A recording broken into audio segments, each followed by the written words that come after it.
It's 6:01. We'll call the meeting to order.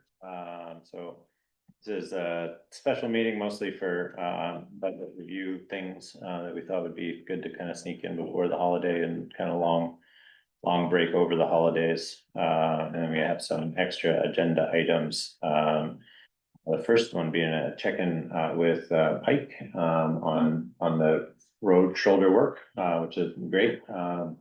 But before we kind of get rolling onto that, it sounds like we have some proposed additions to the agenda that I just wanted to kind of put forward. There's the check-in on the ash tree, wood availability, usage, etc. We've got Neil here. You wanted to slot that in under the administrative work or just the? If we could just do it before the budget, that way. Sure. Yeah. Neil can get out of here at a reasonable time for dinner. That seems reasonable. Everybody good with that? And then the second one is an update from Christy on VLTC input for the city seal usage or town seal usage. How dare I? And I think that'd probably be appropriate to squeeze in with the rest of the reports, if that makes sense. All right, great. So with that, we'll start off with the check-in on the county road repaving project and the shoulder work, I guess, specifically. Yeah, so just to frame it up, a reminder, we had gotten a quote or estimate from Pike for $16,236 for the shoulder work that you approved. And then they needed to add more material than expected. So the invoice that we received was $25,911. So I invited someone to come and speak, and Nigel Friend is here from Pike. Hey, Nigel. Thanks for joining us. Sure. Normally it would have been Norman Patno. He is my paving estimator for this. This is as far south as he comes. For this general area. He expresses, he was unfortunately not able to attend yet another bid opening tonight. Yeah. But it was important to both of us to come here for sure to continue to hopefully nurture this relationship, even though it's a bit, it's a bit sporadic. Sometimes it takes a few years between paving jobs. But it's a relationship that we want to make sure that we're express its valuable to us as well. Yeah. So I was happy that you did just say the quote / estimate, right? And the reason I say that is when it comes to shoulder gravel, whether it's a state job, a town job, any job at all, that number that is generated really is an estimate. Whereas the hot mix is being placed on a flat surface, whether you have to shim it once first to get it really flat for the top coat to then be a more of a finite number. The shoulder gravel is going on the edge of the shoulder of the road on top of maybe gravel, but maybe grass, and you're skipping some areas and you're not skipping other areas, and some areas might be deeper. So, because of the nature of, of the frequency of the paving, I don't know if maybe Norman didn't make that, quite clear enough, but it was intended to be an estimate. Whether he was only addressing Kari or John, right? John. He was working with me on it. That's right. So I did want to talk about that, and a couple of things Norman wanted me to talk about. So the original intention of the distance involved on this stretch of road was 4 miles, right? What we use to kind of generate a tonnage, when we do a 2-inch paving job, whether it's for the state of Illinois or a town job, but typically we think of it in terms of DOT, 2-inch paving job, and what will it then take to provide a 2-foot compacted when it's done with a roller, but a 2-foot shoulder along the edge of that new pavement to provide a safe place for a car tire to maybe slip off the pavement onto, but also in terms of maintaining the integrity of that new pavement. The gravel is there to then anything that does kind of go off and on, hopefully won't allow it to crack as soon as it otherwise might. So, so we look at it in that regard. So if it was a 4-lane road, 2-foot shoulder, Norman, when he drove it the first time, he thought probably won't be the entire 4 miles that we'll need this on, 4 lane miles on each side. That's that 120 tons or 6 loads per mile, per lane mile. So he thought it was maybe we were talking about, maybe it was 3 miles at most. And what he did, and it may not be that much. And so what he did is he drove it, marked a bunch of stops and starts for our crew to follow based on places where maybe the shoulder rose up enough to meet it and we'd be able to skip around quite a bit. So he kind of pegged it as 200, but hadn't, when he did the 200, he had not done that drive-through. He did the drive-through, and in the process of doing the drive-through, he was flagged down by your postal delivery person, who voiced her displeasure with the amount of drops that were at all the mailbox locations. And she said to him, I hope that these are being put out to the mailboxes as they would on a state project. And she's not wrong. That is generally what happens. So that, he made sure to then encapsulate that. So, in terms of looking for areas that, either had a safety issue for skipping off of, or places where the dip was there, he felt once he marked it, he was pretty good. I don't think he followed back up with you after having marked it. So I don't know that he ever did a drive-through to kind of show you the marks. Right, he had mentioned that he wanted to do that. The first I had heard of the overage was after the fact. He had said it ended up being more material than I thought, but I didn't know the number at that time. Yeah, that's right. He had told me about the either a text exchange or some sort of, and you would just kind of, I think he had reached out, said, I don't know if you've looked at it. I think it looks really good. And by the way, we ran over. Yeah. And I think you had just kind of responded in an affirmative, but he should have dug in a little deeper probably. And when I say that to you, what does it mean to you, right? I mean, it's kind of like a house painter telling you it took me more paint than I thought it was gonna be. Well, is that on you or is that on me? Yeah, well, I knew at that point it was gonna be a matter of, let's see what the bill. That's right. says, I think. So we've placed it out there. I would say, I think everyone, the look of it is what everyone wanted to go out there. The formula is always flawed. And I think part of what played into it is, again, it's that infrequent nature of the relationship. That we should have made sure everyone was understanding it to be an estimate. That the number may not be finite, locked in as it normally is. In most of his customers that he does have a more frequent relationship with, I think they've had enough experience with it to know that it's never gonna come into the dot like a pavement generally will. Even the state of Vermont, same sort of situation. We started a project this year up in the Burke area. Again, a 4-mile type project. That entire project is supposed to be 880 tons. We've done half the job, pulled out for the winter, and we've already used 700 tons. They have no qualms. They know that they'll be paying for it because, again, of the safety issue and the protection of the mix. So I do think, I would say that, the conversation probably wasn't as in-depth as it should have been. To make sure that everyone was on the same page. Do we stop if we've hit the amount? An effort should have had it. But try to get in touch with yourself or someone from the highway department. Do you want us to stop or do we continue? And that conversation didn't happen. But again, and I think his other relationships, he probably has a better feel for what folks want him to do or not do at the time that the work is being undergone. So it did result in overage of about 6 loads of gravel, which came from our facility out in Williamstown, and were placed without that discussion. Do we stop or do we continue? So I know that at one point Norman kind of he had a conversation with me and someone else, and we said, well, there was a question about the overage. What could we offer as a discount? We did offer something as a discount. The conversation came back with, we're not so sure that that's still a fair rebate. So I guess to try to get to a point where we're not having a weekly, we'll have this.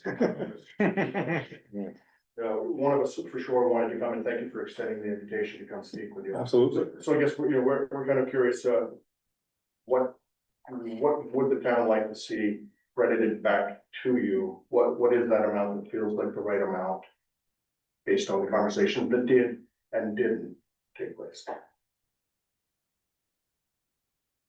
While you're mulling that, can I just like to add a little bit of context? Um, I do wanna, I just wanna say that, I think you're right that this group of people is not, experienced with repaving projects and it had been at least a decade since Calais has done any repaving, so that does help to explain. Another factor I would say is that I don't think this document says quote or estimate. Correct. It says Which, bid on it. you know, is fine. And then the other thing I would say is that we actually had, there was some flex in the paving project because there was patching done.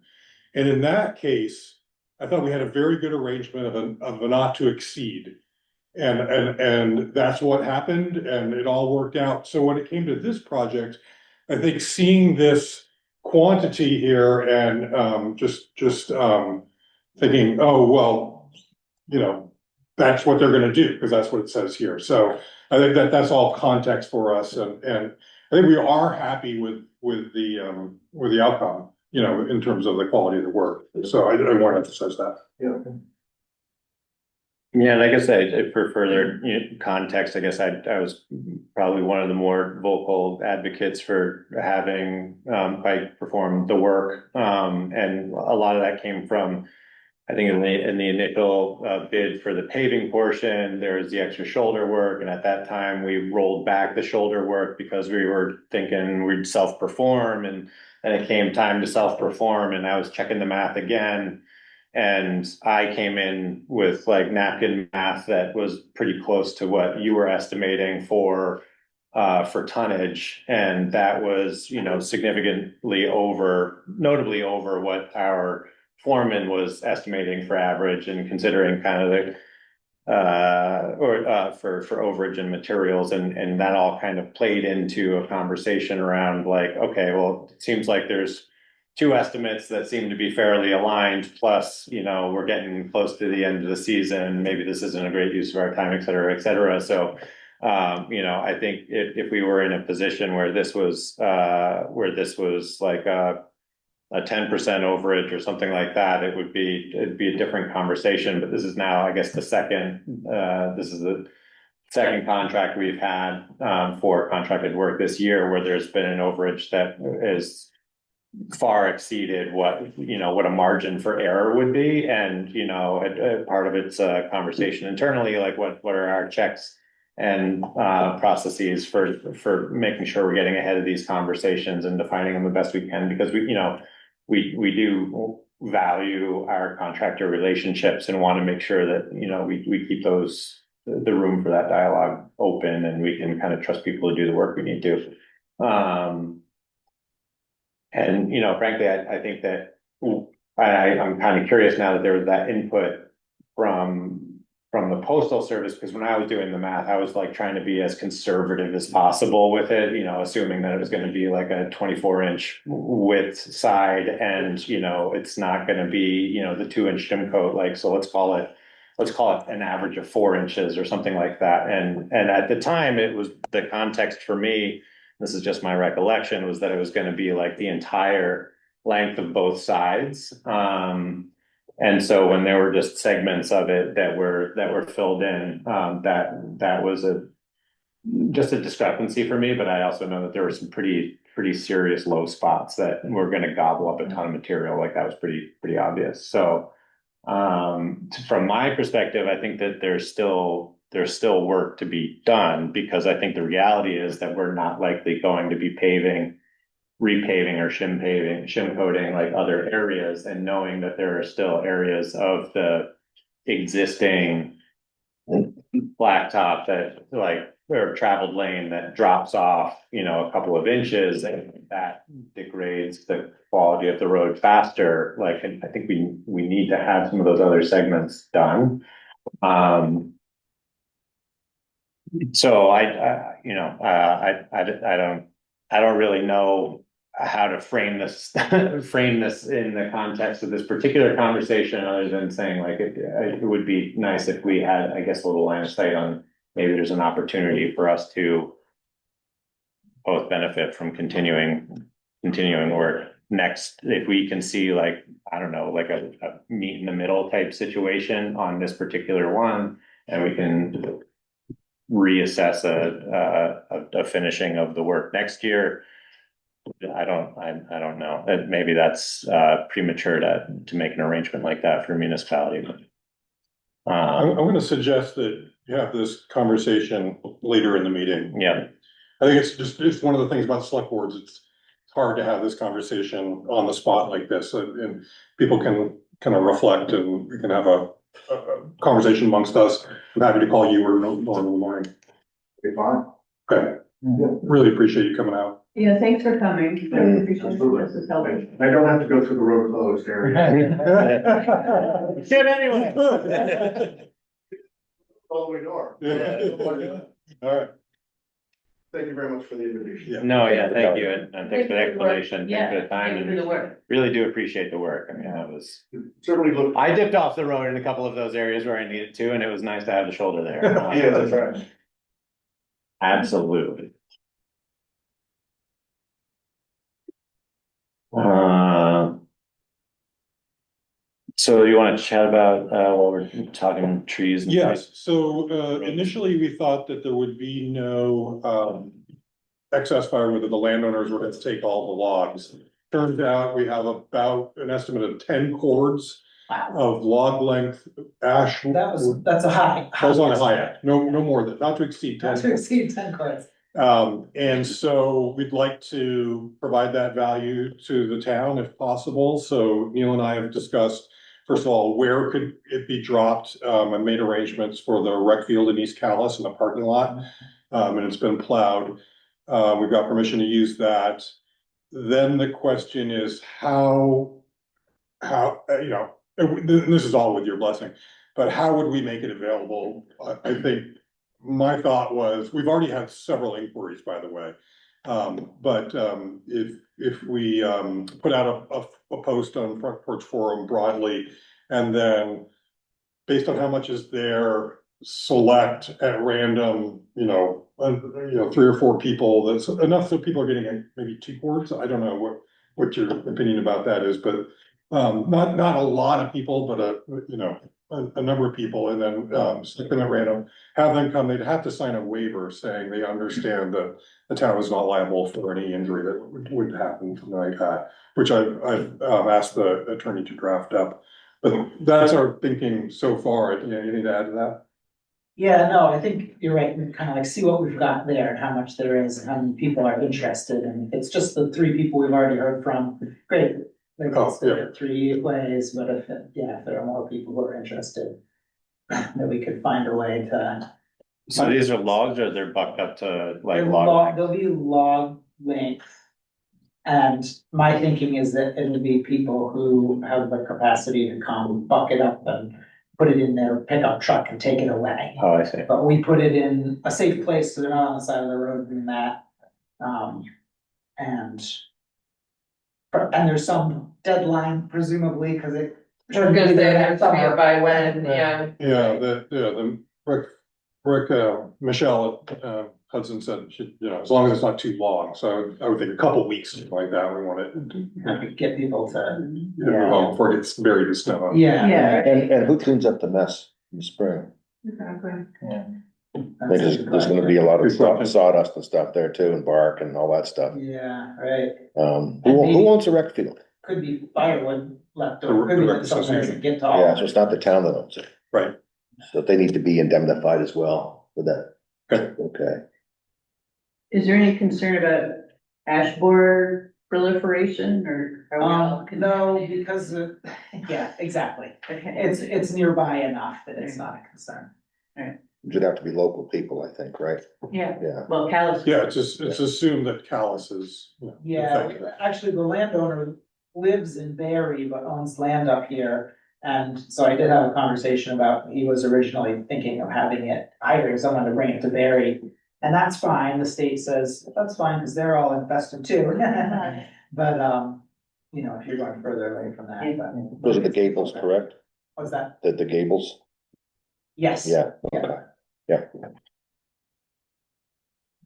Yeah, I hadn't thought about that cleanup piece, but that's true, and that's important. What about the trash depot? It might be there's space there, it might be an easier place that in the spring the crew Push could it just to this. push it to. Right over the edge, yeah. Right, yeah. Right, the that- cleanup wouldn't really be. Cleanup would be a lot easier than having to pick it up and move it. But is the volume of wood gonna be too much of an issue up at that? I Yeah, don't people, the cars need to get in. Right, I guess it wouldn't. I can't picture how much space that is. They can, Not very much. It's not a lot. they can stack it up neatly. They've got a tractor and they can unload it. So it wouldn't be a sprawling pile, but, it's still a. Problem stacking those, people have to get the logs And out. I was gonna say, each Yeah. person's gonna Right. do it themselves and And then then it will leave sprawl. behind. Yeah. It'll disperse. Maybe we can get a verbal agreement that they'll come and help join Neil and I in the spring. Yeah, exactly.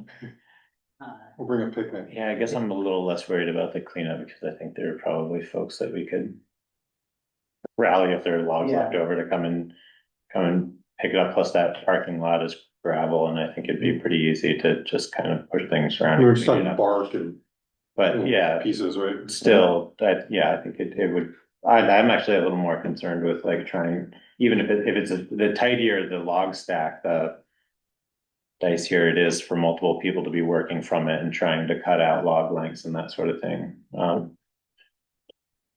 Yeah, it's not, East Montpelier did something Similar. similar, but, knew ahead of time and they They could do like. actually brought it to people, the road crew brought it to individual people's houses. Here's your 2 cords, you know, set it in their yard. But I don't think we have the capacity to do that. Right, How long are the logs gonna be? I think it'll vary because it's kind of what they cut on the Yeah, roadside, but alright. probably not more than 8 feet. Probably that's kind of like. As long as. Yeah, they would definitely. cut it to- Trucks. Does it make sense for us to think about doing it that way, of just depositing several logs at each interested party's home or something? We'd have to have a way to do it, yeah, you know, they can handle do it's it, but we're tricky. not ready, and we'd have to pay them to do it. If the town had a way to move the wood, then we could have them stack it like we were going to, like we were talking about at the lot there, and then we could move it after the fact. But I'm not sure Parking lot that we over really here. have that the road crew has a way to like move logs into a truck and take them I out. don't think so. so. I wonder if we just, yeah, it's also not in the contract, that'd be stickier. I think, I like trying to get, if we already have, I also think that it'd be nice to like make it like more broadly available. It sounds like the folks who are interested are mostly either the property owners or folks who know the work is being performed, right? We haven't announced it more broadly that there would be stuff It's been on available. Front Porch Forum when we first. Oh, yeah, Started doing this project, and that's where the initial interest from a couple of people. sure, Still came stems from. Yeah, okay, Yeah, I suspect we're gonna hear from a number of people once we Yeah. say. Yeah, free we wood. think. So, we could also like try to rally a little through volunteers to do the cutting and then right, deliver it in pickup trucks or whatever, like I would be into that if there are some other people that were doing it. Yeah. As long as we don't get stuck in that position where we've kind of made a pile of logs and don't have anything. to do. Yeah, I mean, I think that if we put it out to a broader community, I'd be willing to put some hours into, you know, bucking up some of the logs and helping with the distribution and that sort of thing.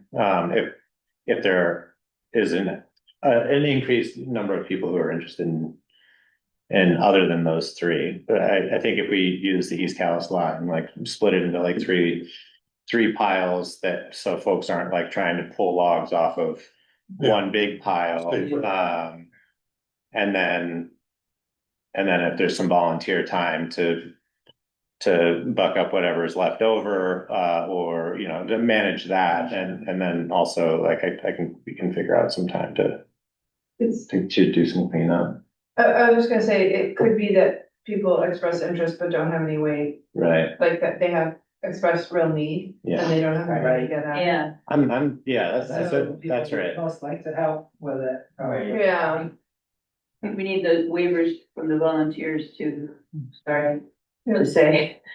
So to be I would clear, think the waiver would cover both anyway, right? Like waiver could cover both, anybody who's volunteering Yeah, but to facilitate, yeah, definitely. the vendor that's doing the work will put these logs on a log truck and take them and deliver them to the rec field. Is that your understanding? Yeah, not a log truck, but he's got a trailer he uses for stuff that, holds probably a couple cords of wood. So, Okay. but yes, we've kind of got him for 3 days and he's got 2.5 days of work. And then he's got a half a day left over to deliver that stuff for us. Okay. So he's bringing it up there. And he has a tractor with a loader on the front that he can Mhm. load his trailer with and unload. It's a little complicated, but it's also valuable. Yeah, I like the. I really like the idea of making it available to folks Mm-hmm. who may really be in need in it. And to, yeah, it would be hard to coordinate a few people for a day or two to. So look up stuff. the people who are interested, so it gets put on Front Porch Forum and then the people who are interested are gonna contact the town, contact you. Yeah. And then we'll see if it's not a large number. And then we'll make a decision about how to allocate it. I suggest that Neil and I make that decision. Yeah, and Thank you. yeah, that makes sense. And if, depending on the group, it might be that, you know, there can be a big day where Right. they're all coming for it and we have some volunteers. Yeah, I wanna be careful about managing Don't wanna expectations too right many, now. Yeah, yeah. I think the framing it is that you kinda have to, if you're signing up, you have to Be either ready. be able to do it yourself or have some Exactly. friends Yeah, in a Yeah. vehicle. Yeah. And then we can provide some assistance. yeah. Is there enough space there for a few different log piles, so it's not all? Yeah, I think so. at the rec field there is. That's my concern too, about having too many chainsaws going in one spot at one time. Yeah. Somebody turns around with a running saw Ah, and someone's standing there, it happens. Yeah, better if it's spaced out a little. Yeah. Yeah. Yeah, I think if they go in like length, then you could probably have them yeah, there's more space there. in parallel pretty easy. Yeah. Outside of the wall. Yeah, or is it the middle? Alright. Yikes. All right, well, thanks for that idea. This is Okay, great. good. Yeah. Yeah, We'll move forward. sounds good. Okay.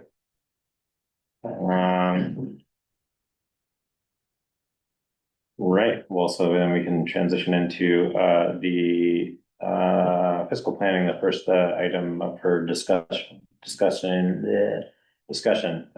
the Conservation Commission Reserve Fund, since Neil's here, and that was one of the bigger ticket items. So hopefully everyone's had some more time to review the documents that Neil and the Conservation Commission have put together, kind of foretelling historically where the fund has been used and some of the upcoming projects over the next couple of years and rationale behind that. I think it's pretty self-explanatory, so rather than kind of have Neil dive into, you know, a 30,000-foot view, maybe it makes sense to just go straight into questions if folks have questions about those. Yeah, go ahead. I was just wondering, it talks about to date, Calais has spent just under 150K. Yeah, What, from when? yeah, the fund was actually created in the late 80s, but we didn't, it kind of like the town paid into it until it built up enough, and I think it was kind of the mid-90s when we started Using some of it. using the. So that 700, that time frame is from the like 90s to now, Yeah, so maybe Right. 30-year 30 time. years. Okay. That's right. Yeah. Thank you.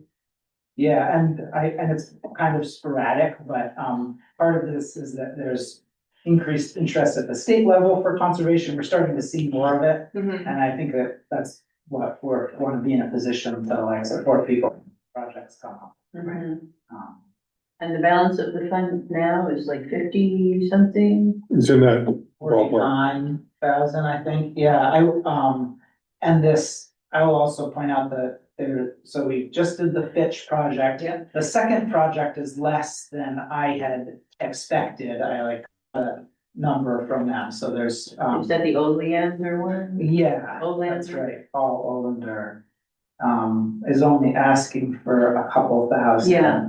So we will still have money in the fund for another project when it comes up or not.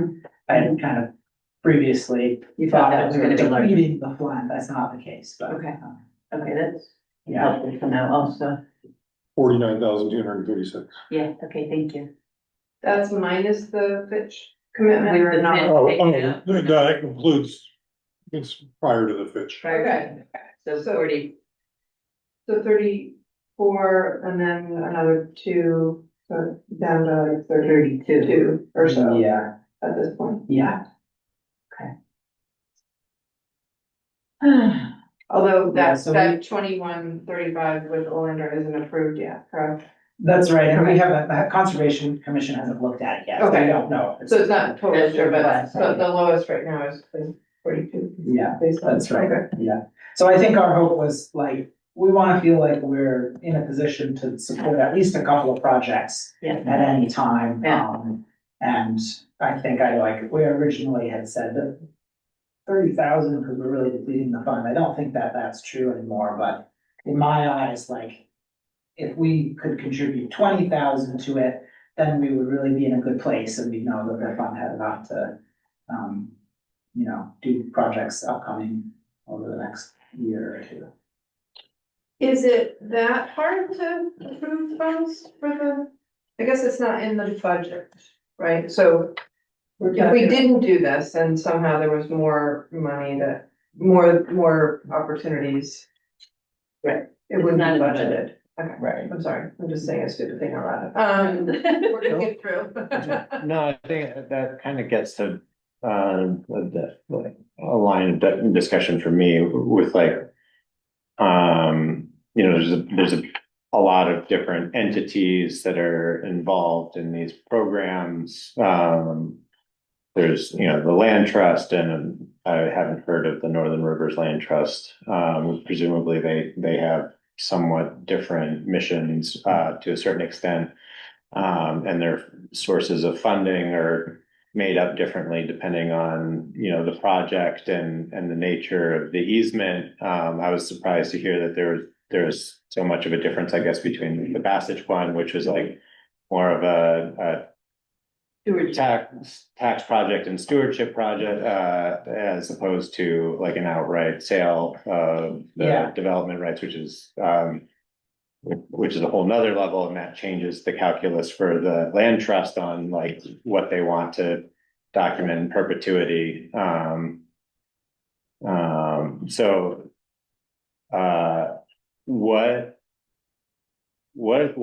What generally, well, so two questions, are projects viewed more favorably by the preservation entities if there are like local public funds that are being put towards them? Yeah, that's a lot of like the Fitch one, the Housing Conservation Board is involved, like they say, we're gonna contribute this big chunk of money contingent on seeing that there's local support for the project. So like, that's why, something like that, there's, like, we put in a relatively small amount of money and it kind of like, there's a lot of leverage there. Because it brings in this funding from the HCB or, the Natural Resource Conservation Service, I think similarly wants to see that. So usually with conservation easements, usually it's like a pretty small piece of the pie that's local, but it's like people are looking to see that local contribution. Like the local match. Yeah, it's the local match. And are these, so are those figures tied to either like a specific line item in the transaction or a percentage of them, or like a percentage? Like, I think it sounded like with like the Passage one, I vaguely remember it was like, oh, well, these are like basically the closing costs associated with it, with like drafting the documentation and et cetera. So that it was like a very specific contribution relative to a line item on the transaction, and Yeah. this one it's seemed not- a little there's more no ambiguous. standard. Yeah, okay. So it's like, that was, I like that, I wish it was clear like that. Then this Fitch one, it wasn't, it was like, well, we're gonna contribute a little bit towards the whole cost of this thing. And it feels a little more arbitrary. And one of the things is that we've variously in the history of the conservation fund had like more or less involvement, but really a conservation easement is this negotiation between the landowners and the land trust. Hopefully, we're a part of that conversation early, but we haven't always been. Sometimes they'll, come and, hey, we want money for this, like, it's a done deal. And part of what we're trying to do is be more proactive and be a part of the conversation earlier and particularly a part of the conversation about like what actually gets protected in what way, Yeah, I think that for me, that's a really critical component of it. And like with the Conservation Commission, having an entity that has, very specific goals of and priorities around what and how things get conserved and where and how they connect to other, parcels that may have, so if they were like a tier of priorities around some of these conservation efforts that can get worked into the guidelines so that I think at some point there's going to be kind of a question around, well, if increased public funds are being applied to this with like greater regularity, what's the public benefit? And articulating, I think that like, well, these properties get preserved in perpetuity, et cetera, has its value for sure. But like,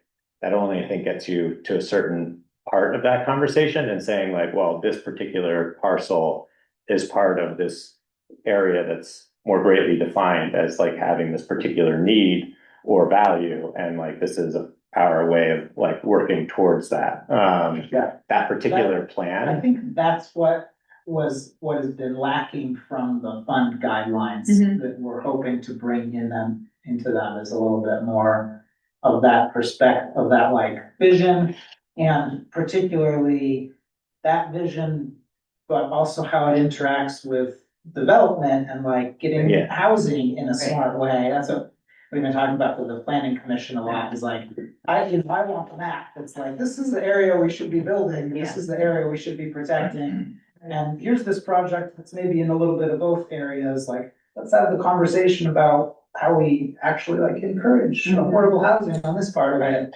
and conservation over here. That's where I hope that we're going.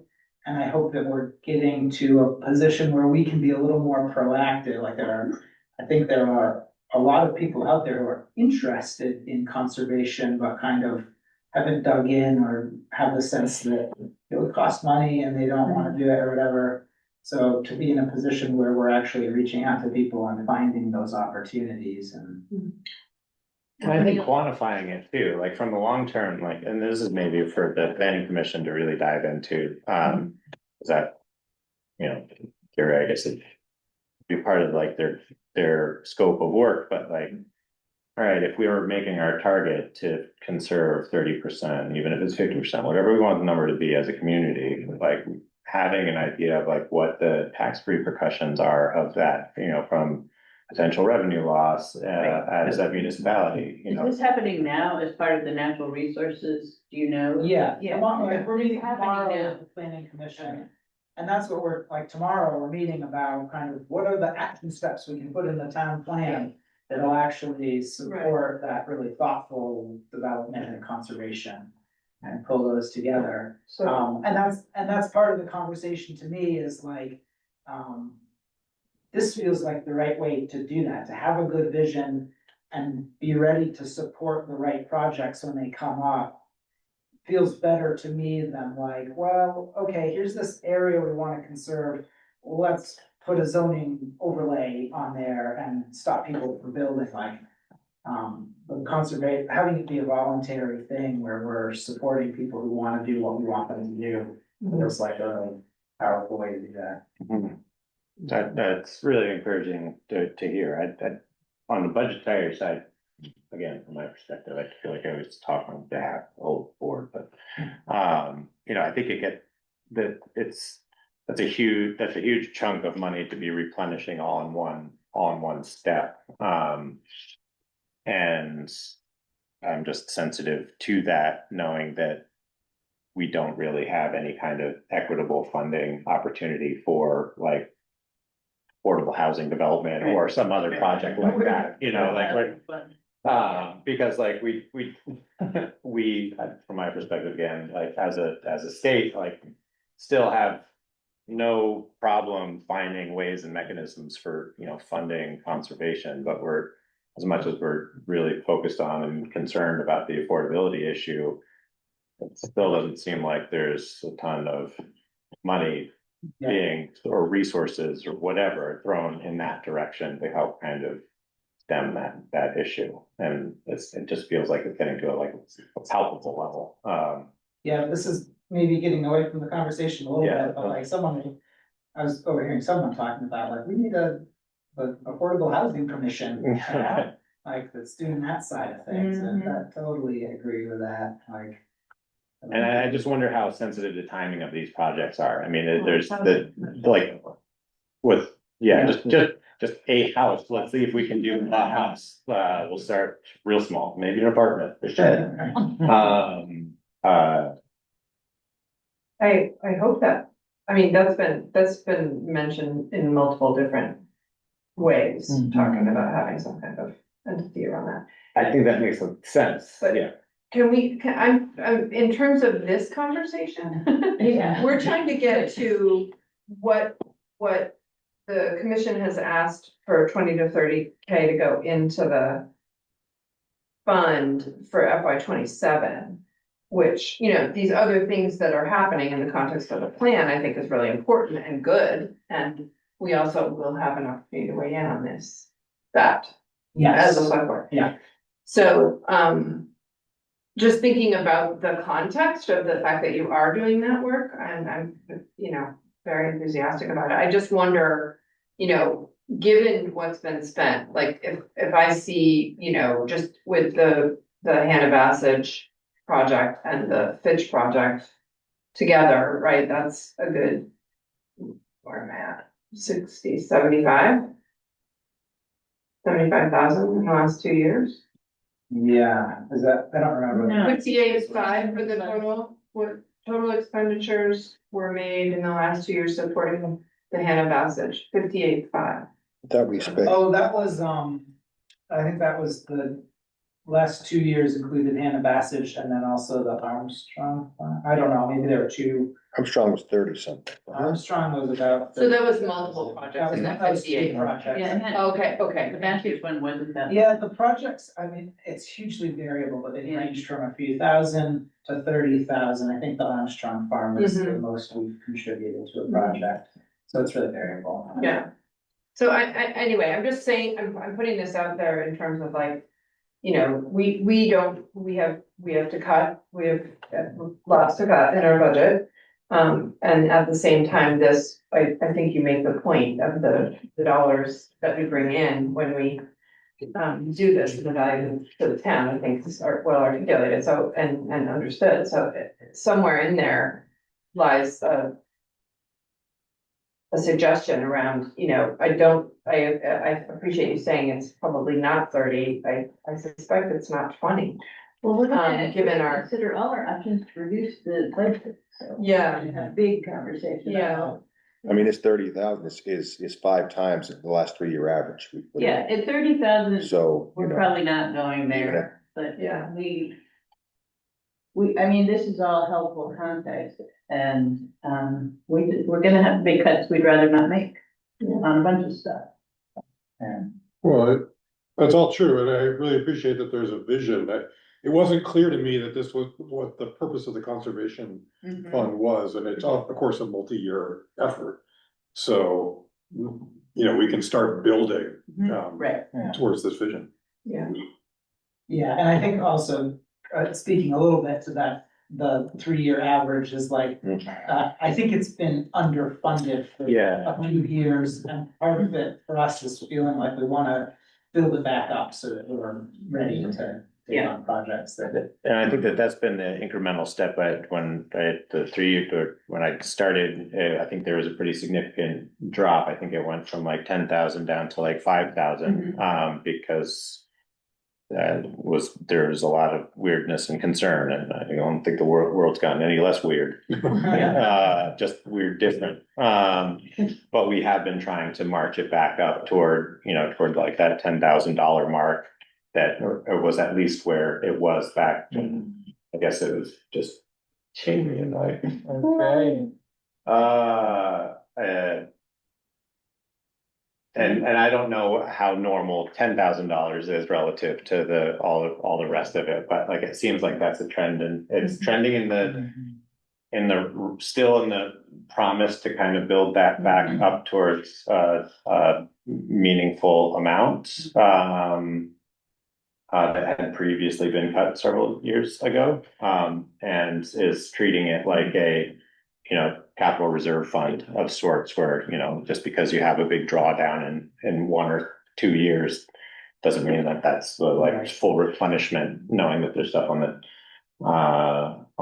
horizon. And then I guess the question for me is like, remaining for maybe a later discussion is like how time sensitive are these arrangements? So like, can folks generally push them like a year or two to give time for these funds to kind of build up a little bit more so that it doesn't always feel like it's. I think that there's some flexibility, but not a year or two, like a project that's, the land trust and the. landowner are talking about it, then delaying a year is not something that's really gonna work for them. Sure. Okay. But there probably is a little bit of flexibility. I don't think we've pushed that before, Yeah, and you don't generally try to bargain about the amount. We have bargained about the amount Okay. before a little bit, and I need to do my homework, because I don't understand Yeah. where the amount comes from in Yeah, the first place, and right. how much money there is. Yeah, right. But that was the case with the Armstrong farm. I remember at that time feeling like it was like this kind of last minute ask. It was a done deal, and it was depending on it was kind of presented to us of like, the town has to chip in the local share, or this great project isn't gonna happen, and felt like bad, and that's where we were like, okay, we need some clear guidelines about. Well, and Sorry. that like I think plays into kind of what was playing out a little bit with the Fitch property, and like there's a certain portion of it that, knowing the last 2 generations of Fitches and their like very open access, they like take a lot of pride in having the access and that resource and amongst the community. And it was a little discouraging to hear that it like that wasn't protected as much, especially considering how much like public funds were going towards it. And I think that from my perspective, if the Conservation Commission gets to the point where like some of these projects are being, or there are blocks that are being prioritized in these different tiers of usage, and the Conservation Commission is getting ahead of the conversation enough, it can be like, well, you can go to bat a little bit harder for maybe some of the perpetuity of public access or the protecting of like trail usage or something like that. The land trusts, I mean, like, they are really good at that, like, what are the values here, and how do we make a negotiation that works?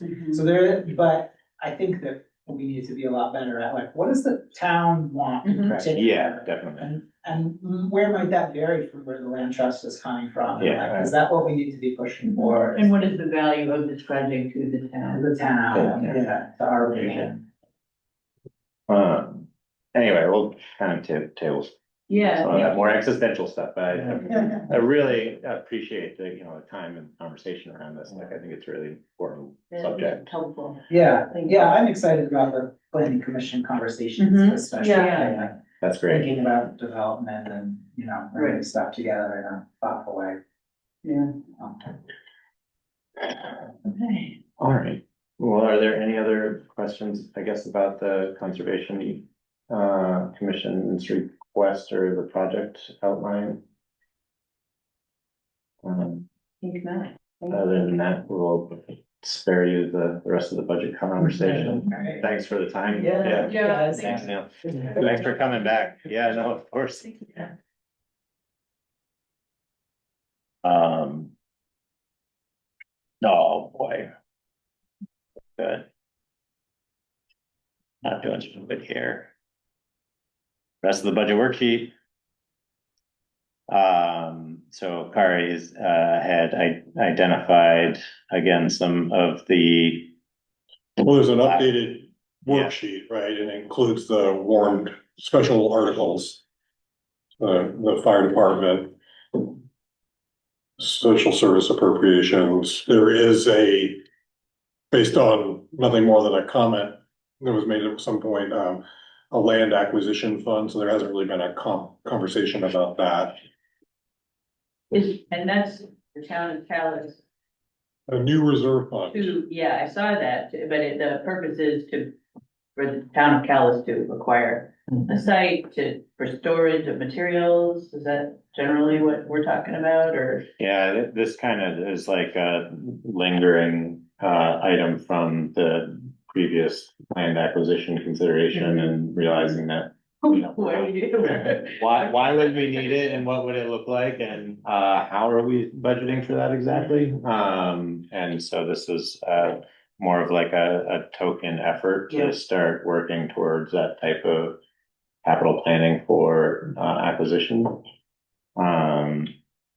Okay, Yeah, all right. but we need to. So unfortunately, I think last year, the warned articles brought the average down, and that wasn't the case this year.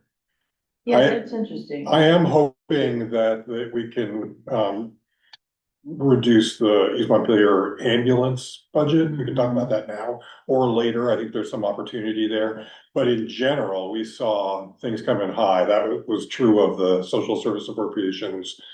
Not the library, of course, but both fire departments were up in the 7-8% range. Mhm. All right, I guess, that they're 5% range. So, yeah, so we got our work cut out for us, Yes. depending on how much we wanna reduce things. Yeah, Woodbury sent their capital plan, but it wasn't a capital plan that had any, didn't go out anywhere. We couldn't see when they were gonna be buying things and what monies were gonna be going in, like we got from East Montpelier. I think we need to have that in a minimum. I feel we need to know what their plans are. Okay, we can certainly. I also think, East Montpelier needs to put some money back in the kitty. Yeah, if we wanna spend a minute talking about that, I mean, I don't know if you looked at the draft of the capital plan that, I revised. I felt like I think this is actually really good news. This is one of the bright spots of this budgeting process is they came forth with the next iteration of their capital plan. And what it shows me is that they're very confident about the growth of revenue from their ambulance operations. I think 9% is, that's not conservative enough from a budgeting perspective, but even at 3%, I think that that's pretty good growth.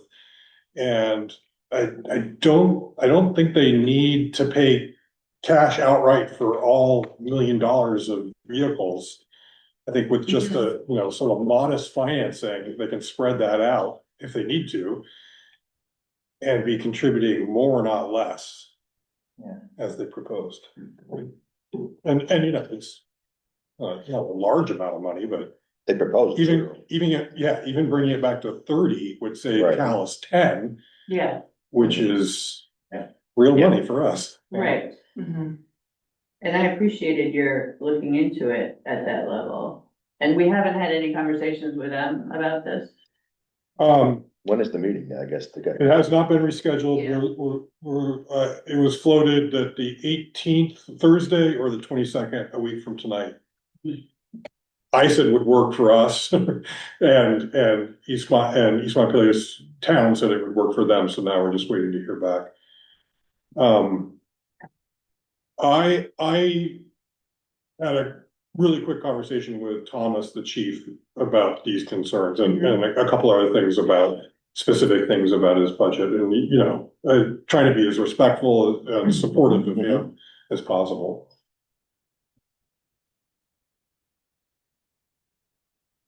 Okay. So anyway. So there's some possibilities here. That we have to, but they would have to agree. Have we talked to the town of East Montpelier about this? They asked them to do it last year and they did. 2 years ago. 2 years ago. Yeah, and East Montpelier kind of led the charge on reducing our contribution, increasing theirs. Okay. And it was a little bumpy, they resisted that. Mhm. But I think, you know, them doing their homework and showing it like this says, well, Right. you can't afford it.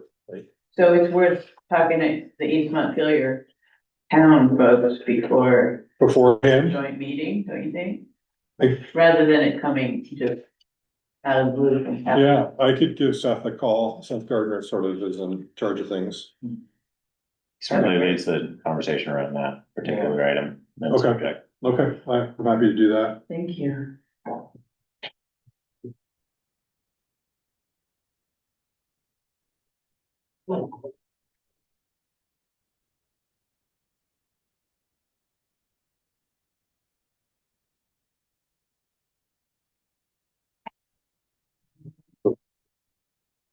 Are we gonna get into it? We've done the brass tacks here. Yeah, I think we have to at some point. Tonight's the night. Um. How does it make the most sense, to work through the worksheet, just top down, on the highlighted items? I think. So if we're looking at the same. Or Or parts. the menus that I Yeah. provided. Yeah. Yeah. It's not that other things are off Okay, limits, but, yeah. hey, Tegan. The menu. It's in the memo. Oh, okay.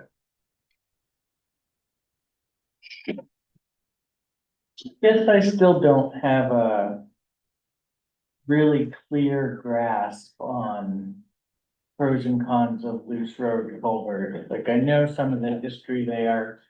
It's not one, my understanding is it's not one that's actually had flood issues, but it's been rated as likely. It's a point of vulnerability. Well, and I think it's more significant than just your average culvert, Right, right? I think I'd probably put it in the same camp as Bliss Pond or Haggett, even though those have failed. This right. one has not, but it's in a very steep, you know, and, you know. And it would be higher priority than Bliss or Adamant, or it's just the cheapest of the three? I think it dates back to prior to the 23 floods. Loose Road's a less traveled road than Haggett, for sure. Right, And it's easier to go around if you can't get through. right, I mean, that's sort of where I'm getting at, is if we're gonna put 50, 60, 80,000 into a culvert, I wonder why we choose loose over. It was in the queue. That's Right, what really what it comes I down to. think that's probably why it hasn't gotten done yet, is Right. because it keeps getting put. right. Yeah. So my question is, we have applied for a grant for this project more than once. And so somebody keeps applying because why? Because it's a point of vulnerability is what you're saying. I think, But if we Yeah. don't do it again, I don't think the funder will be very interested in funding it again. I mean, I think Yeah. if we say, no, we're not doing it, I think we're kind of never doing it. I don't know that that's necessarily true. I mean, I think that, the scoping of these projects tend to have like their own inertia to them. So once you have something for one reason or another, it gets identified, you have a scoping project, now you have the data, and it gets, there's every year, there's a pot of grant funds that are available for it. So like, because it already has its scope defined, and because it's like this price point that's easy to say yes to, that it just kind of keeps getting approved, as opposed to maybe something that has a broader scope, bigger cost, but services, a more significant traffic pattern, gets passed over and not approved because it's so expensive. So it could just be sitting in this sweet spot. I mean, I certainly respect and understand that, like, that there's only so much passing up that you could afford before somebody's looking at it and Right. skips it. But I do think that there's also, with these road projects and over projects, like, it just put it in the queue and see what you get back. And they just sometimes kind of get funded out of inertia to a certain extent. All right, well, yeah. I was reluctant to remove it earlier, but looking at all the stuff, and as you say, it's not that hard to drive around, and it's very lightly traveled. I drove by it to try and figure out where the culvert was and stuff. You can't really see much snow and covered with snow. But, if we're gonna take stuff out, I'm not gonna raise a big objection there. Or is it the one by the boggy area, or is it the one in the woods? It's right off the corner. Yeah, it's where it bends. It's at right at the Stillbrook farm, right? If I you're, don't know that one. yeah, if you're going towards Max Gray, you make the corner and it's kind of right there. Yep, You can see that if it flooded, it would be a big mess for the Georges. before the Georges.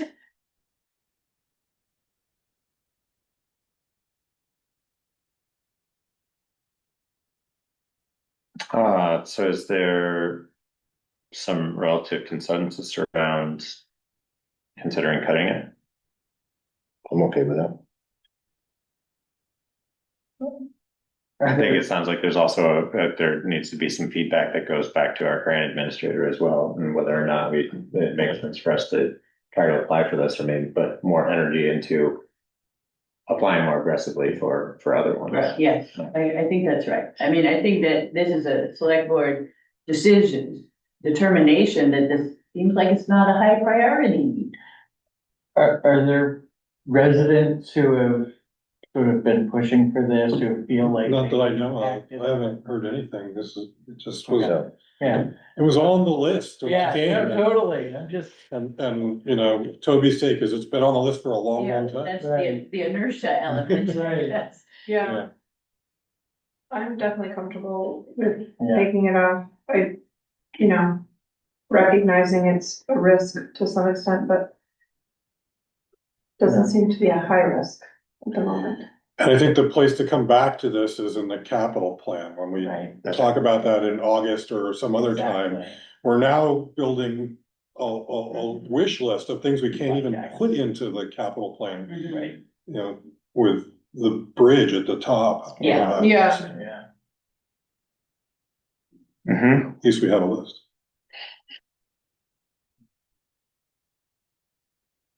Right. So that's the first thing that you mentioned. Then you talk about sorry, should we be moving to Marshall Road paving? Well, the next one is the conservation fund request, right? right. Yeah. I was just looking at cars. I think Memo. Lewis Road, then conservation. Oh, what part of the memo are you looking at? I guess I'm, Review of potential reduction. okay, I'm up higher, sorry. That's fine, this is fine. Good, Yeah, so, I'm with you. the suggestion in the memo is 15,000, I think we could go to 10,000 and feel okay. I mean, spending 10 instead of 15, Mhm. I would too. I think level funding it from last year or close is about as good as we can do. Well, 8,000 was last year. Yeah, So we're going to 10. I think 10 would be That's fine. fine. One thing I just want to say about that, and I don't know the ins and outs of all these different land trusts, but there's often a fundraising element to some of this and a local engagement, which is sometimes difficult because it's putting a lot of pressure on the immediate community. to come up with something, but I just, given the times we're in, it seems to me that there might be some thought about that in going forward. Maybe that's a conversation we can have with the commission later on, but I Yeah, would be in agreement that 10,000 would be really, really pretty much, that's what I wrote down before we got here. I just think right now, so I guess I selfishly or politically, feel, a certain motive to make good on a promise to kind of get it back to that 10,000 mark from when I started. Because it was such a drastic, cut from, but I didn't have any context of what it was before that either. So, I do really appreciate the amount of consideration that the Conservation Commission seems to be having around this, and I agree, like, I think it'd be worth saying, okay, what's the annual amount that we're going to contribute toward this, and like compare it to the rest of the budget, like if it comes short on what your goal is, are you gonna fundraise for it, or are you going to move some of your other funds that are being appropriated toward that, like I think about like the pamphlet, like the ponds and rivers pamphlet or something like that, like how are they reusing their funds if they're feeling a particular need to fund that particular thing, or to raise funds through the community, folks who are so motivated and have the resources to do that. And that's, Well, and that's their issue. Hey, Kari? I would just caution, I don't wanna, Yeah. it's not that Sorry. the commission necessarily would fundraise, so, Oh, but I see. the commission would expect that the project would, I mean, I don't know, I don't wanna imply that the commission should be out there fundraising. Right. Or that the VHCB or the VLC or whoever else, like, what are the options? Exactly, You just go to Calais and say, oh, they always have a fund. yeah, Or are there, discussions and other funding sources? and Right. stuff? and I think I also, would note that there is a commitment to continue, maybe to increase this, because I do think it's an investment in the future of the town, and once we have more of a plan, it will be Yes, I think a that, place that I would feel more comfortable investing more once there's a clarity about the plan. once we have the town plan and the whole natural resources discussion. Yeah, Now, smaller numbers, but I feel like it is sort of related since it came up, the lakes and streams, which we gave 800 last year, has asked for 1,600 this year. Wasn't there a reason that the lakes and streams, didn't they Lakes lose and their ponds. grant? They haven't got the grant a number of years. Okay, so what was the reason that they said double? It's They asked- always, well, they asked for that last. Okay, year. we didn't That's- get it. I think that's about the full amount mhm. Yes, they yeah. spent. Yes, and And the last few years, they've gone, if we give them less, they go to other groups Yeah. and have come up with it. aha, Okay. So I think I would be sort of inclined to drop that To back level fund to that. 800 and maybe consider, 11 or 12,000 to the conservation fund. So you'd say 800 for the Lakes and Ponds newsletter. Yeah. But more than 10 to the conservation? I had sort of 12 in mind, but I'm not opposed to 10. Good, because there's no way I'm agreeing to that. 12? Yeah, no, I mean, I think, yeah. I still like to see 10 personally, but I think it's more than last year. It's an increase. A lot of people are not getting increases. Yeah. Yeah. And I think it sets a good pattern of trying to raise some funds for a thing that I think people in the community have the resources to help fund, and just really live to using the taxpayers' resources for things like that. Entirely. I think 10 is a nice number. And 8 for the lakes and streams.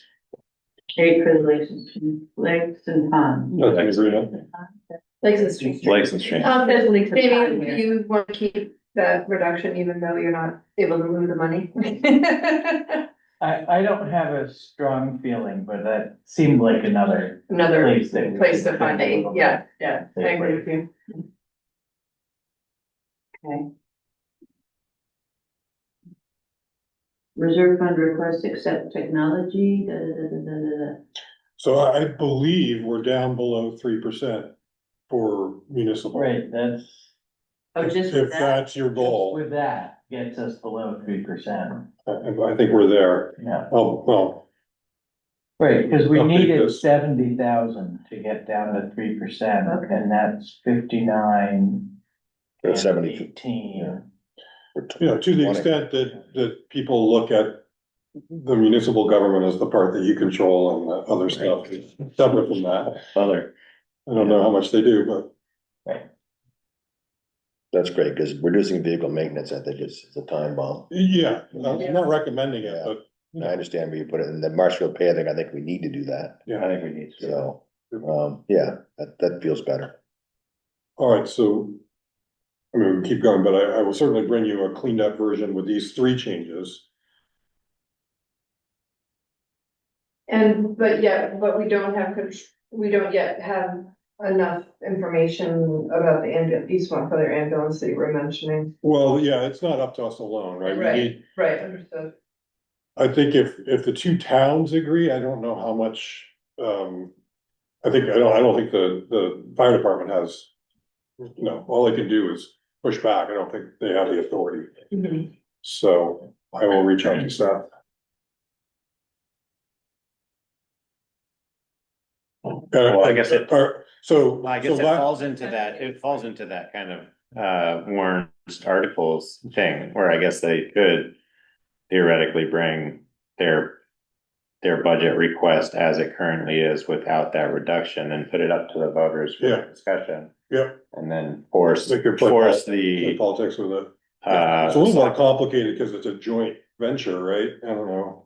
Yeah, it'd be dicier for sure. Like, what, would we contribute more not knowing that East Montpelier is going to? Kind of thing, but you're right, anything could happen on the floor.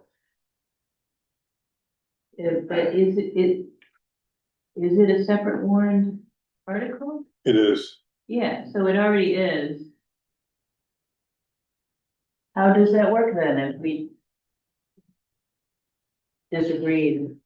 If they strongly disagreed and they gave us the warrant article relative to their budget that was approved by their board. I presume that the way that it would unfold was somebody, on either of the select boards or even either of the municipalities would have to propose short funding through a motion, short funding their budget, with an explanation that they would need to make up the difference from a contribution, From the ambulance? from the ambulance. And then that would, I guess, it would be a floor vote type situation. It'd be super contentious, to work it I out. think it's really important that the towns are aligned Yeah, Yeah. Right, and stay aligned. But as far as that goes, so currently, we're asking the fire department to contribute 15. Last year, they contributed 30.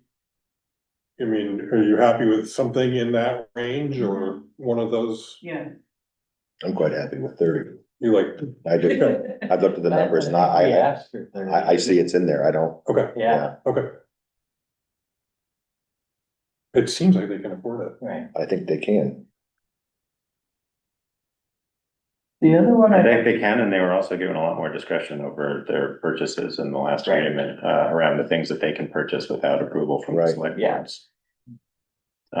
So I mean, that, not I mean, that, I'd love it if our grand list was growing 3%. yeah, right? It would make a Right. huge difference. What about the grant that was the emergency management? Oh, so we did not receive the grant. We didn't. We did not. No. We're on our own for that one. So that's the hazard mitigation plan update, 11,000 Yeah, that we have to do. we have to be eligible for FEMA Any and other FEMA. grants, yeah. It's, Okay. I think it's essential. Any explanation as to why we didn't get They there? said it was very competitive. I looked at, the Regional Planning Commission posted who in Central Vermont received it, and that included Montpelier and Middlesex and one other town, I can't remember. I thought there was cause this isn't limited to hazard mitigation. I thought there seemed to be a theme of housing. Oh, And who does that work? Do we do that? We hire somebody to do it? How does it, how Yeah, does that so get done? it was such a large bite that it was gonna be something that that we'd have to Hire? The planning, hire out. Yeah, because the of- planning, Yes. yeah, the Regional Planning Commission will do it, but for a fee, for 11,000. for 11,000. Okay. Did we But they ever, were also the grant underwriter. Seems like conflict of interest. Oh, I would say they were motivated. Yeah, they worked with us on Is there any other source of grants that we should be? it for planning. Not that I'm aware of. It sounded like the bigger issue is the time frame. We don't likely have the time to go out and get one because it is gonna expire. Didn't you say there used to be more federal funding and a whole bunch of it got cut? Isn't that what happened? Is it used to be like a given that you would, Oh, that's right, yeah. you would get it, everybody got a grant, you get a grant, and then they cut that, so now They there's. cut it, but they didn't cut the requirement. Right, Plan. I believe that's what he said this year. Did we ever have more of a conversation about the sheriff's budget? No, we've not. No. I think we should probably touch on that. let's do that. So we have the request, the 12. Where is it? So they don't propose a dollar amount, they, just have their rate, their hourly rate, which I don't have in front of me, I think But it we went up. had increased the number, or the number is increased. Yeah, currently we're spending 7, and there's 9 in there. Page 3, police patrol, Page 3 of the worksheet. yes, Yeah. it's after zoning administration. So actual 2025, we spent more like 3,000. Yeah, but then we budgeted 7,000, but they increased their rate so much that it didn't translate to any more hours, believe it or not. Nice. So is This this year's increase is more modest, or next year's increase is more modest. So the 9,000 does not represent increased patrols. I thought it did. I believe it would. I'd have to look and see. They did talk about, they had to adjust their pay rates. Yeah, yeah, they've got some Yeah. serious pressures, I think. They had expenses. 2/7 is like 28%, if I remember my math, and I think that their rate increase is more like 5%. Okay. So theoretically, we'd be getting significantly more hours, but I also remember in their rate proposal, there was a cost proposal, and they were bumping it up to like 12 or 14 even. Yeah. It was, Quite a bit, it was quite a and bit. it still didn't seem like that much coverage. Right.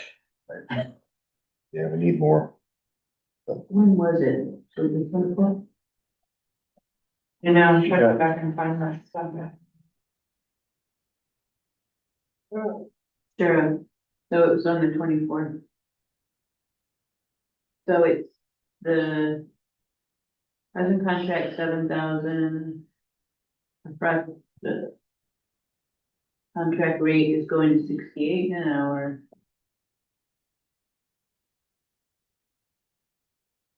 So they're, Interesting that the actual for 25 was so much lower than what was budgeted. that's what I'm curious about. But I think what they're saying is Yeah, what they're saying is we have a contract for It's- 7,000 right. and we've spent only 2,000 through November 1st. We have 4,700 remaining in the current contract. Through June 30. Which makes And sense. that makes sense, yeah, Yeah, they do a lot, yeah. Because they do a Because lot don't- in they don't summer. do it yeah. as much. So 29 shifts left. So it looks like they're not increasing shifts in the budget proposal, they're just increasing their, The length of the shift, maybe? or I think they're just increasing their rate. Oh, Yeah. Shifts are 3 hours. $244 per shift.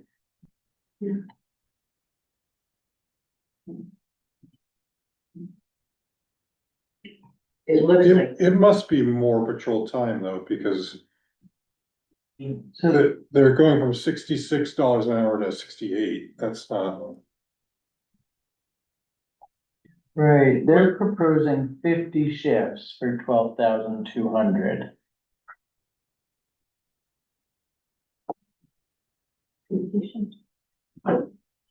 yes, they are. And I could ask for more clarity on that, you know, yes, what they're 50 doing. shifts, It's not just clarity on what they're asking, it's also just like the comparison from previous years, which I don't know. I think the challenge is that, yeah, like, because of the fiscal year. We're not realizing. Like how close we are to using up the previous allotment relative. Like the busiest time of their patrolling is in the spring, right at the end of our fiscal year, so we're not realizing. What their actual hours are. Very end, so at least we end up having like a year and a half delay on the data.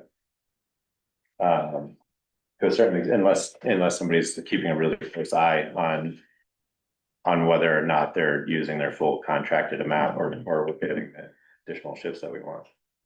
There's something funky in their math because, or just that I'm not understanding, because they show remaining for this year, 29 shifts, right, $4,700. right. But if it's 244 Divide per that. shift, Well, see, it's 240, it's 244 next year. yes, But if it's only $2 an hour less, it would still be over 200 it'd be $6 less. and times 29 shifts is the full 7,000. Oh.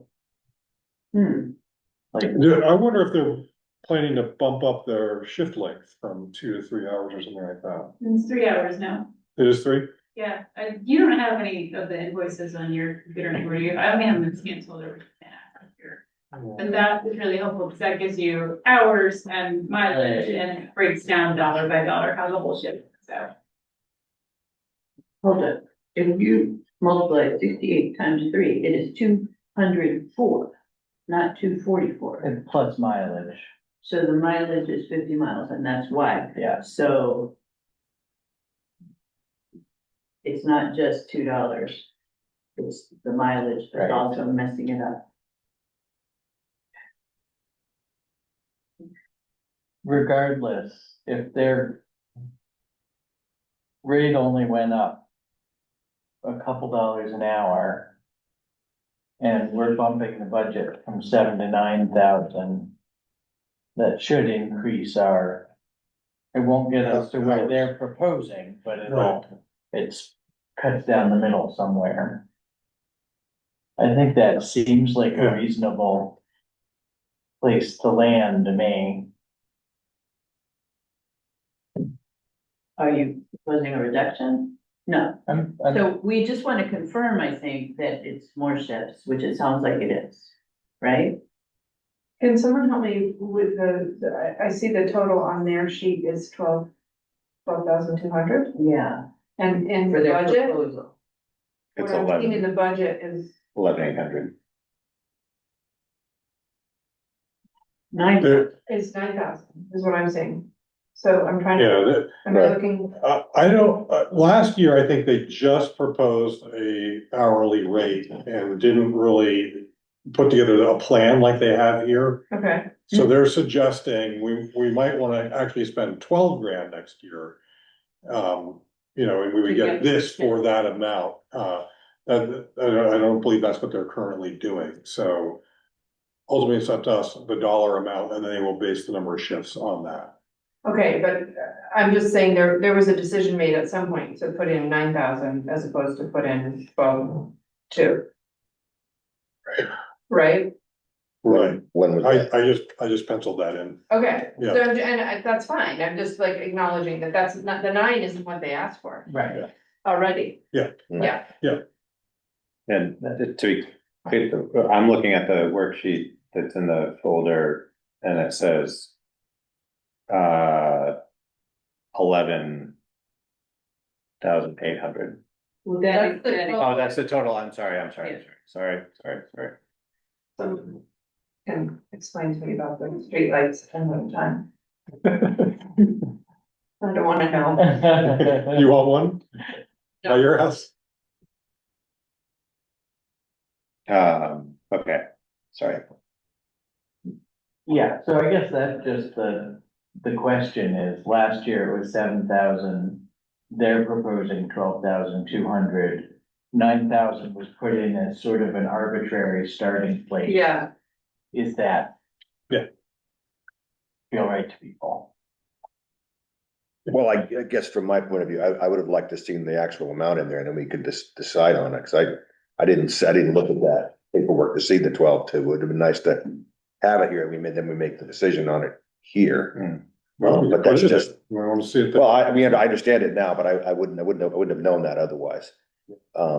So, and we don't have a sense, I mean, I think obviously they're working on a different fiscal year.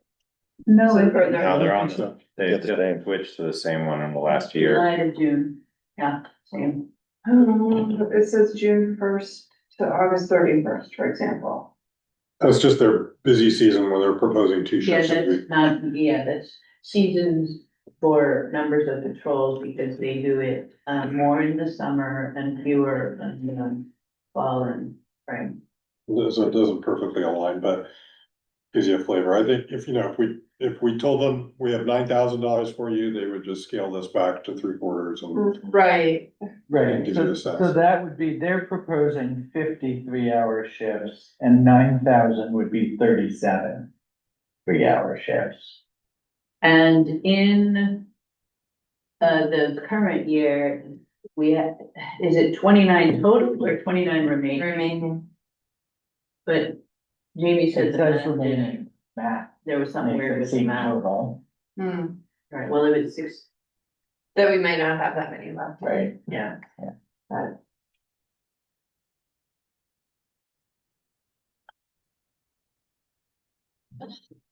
I feel like the gist of the conversation was certainly taking the issues seriously, that there's definitely speeding issues and we want to keep supporting this contract, but not necessarily at the 12, certainly not at the $12,000 level, and that we also as a community wanted to think about, or as a board, think about and utilize some of the other data we have and what could we be doing, so. It seems to me your estimate is probably spot on. I just, 10,000 is a nice round number, I think so too. even with conservation fund. Right, I could get behind 10,000, I mean, I think I think there's broad 10,000. community support Yeah. for. Yeah. Patrolling. I would just caution that's what we said we were gonna do when we made the increase last year, and I don't think that we leveraged the data as strongly as we could, and so. And we need. If we bump it up to $10,000, I'd really like to see that, policy stood up that, and I think it sounds like you already had that conversation with Tyler maybe about, streamlining the data logging. Like the data and sheriff. Share it with the sheriff, and I guess we'll figure out a way to communicate that outward, but I think that there's a sharing it with the sheriff, but also like by the way, a community post of some sort. Yes, And Tegan shared some information from another town clerk about how that can be really effective. Yeah, Yeah. Yeah. I mean, I think when I see those numbers, it's astounding. you know, it's astounding, it's really I got past meaningful. And so I in the think, snow, yeah, Welcome They to almost- it, I know, just it like, happens all the time. Snow drivers are nuts. it was bananas. Like, Yeah. arguably, the person that was in front of me was only going 20 miles an hour, and I was just like, whatever, we're just gonna take 25. We're gonna go 20 miles an hour, that's just what we're doing. It's actually And 3 then, minutes longer. and somebody passed me In your life. going 40, you Yeah. know. and there's been looks like there's been a lot of accidents. Yeah. There's another one This tonight. year. Really, All right, Oh, so if then we it's an say old 10,000 thing about for the the speed. sheriff, we also want that commitment and the policy of sharing Right. the data and maybe having some more check-ins with the sheriff on how it's going during the year. I mean, it's a big chunk for Calais and, It's pretty big. yeah. Right. Were there, so are we feeling, pretty comfortable with those handful of adjustments? Do we need to, consider anything else? I mean, I think that's gotten us close to our target. We could keep drilling down. I don't know that any of the other ones are going to move the needle a significant amount at this point. I guess I want to ask if 4% wage increase is sufficient for it's, our town it's administration. what we've negotiated with our road crew. It's true, we did. We've got 5% for town clerk. Because I'm taking on more Barbara's things as she has stepped away. I'm sorry. Because I'm taking on more Barbara's things as she Thank has you. increased hours. Okay. That's why I asked for what's. No, I'm not opposing it. I'm supporting I'm supporting it. And I guess I want to know, Kari's also taking on more, right? And saving us money? Why is the road commissioner now 0 versus, Yes. yeah, what happened with that? Well, I've We been didn't- advocating that we don't need it as a separate position. We're not. We have budgeted it. So does that money go to Kari? A year ago, I wasn't in the same place, but now I feel it can be done reasonably and by that's one huge. person. That's a huge savings for Calais. All right, And Barbara, Jordan and I are gonna meet tomorrow morning, have one more discussion about salary. as long as you're not eating ramen every night, you know. It's not as leftovers. I think one of the.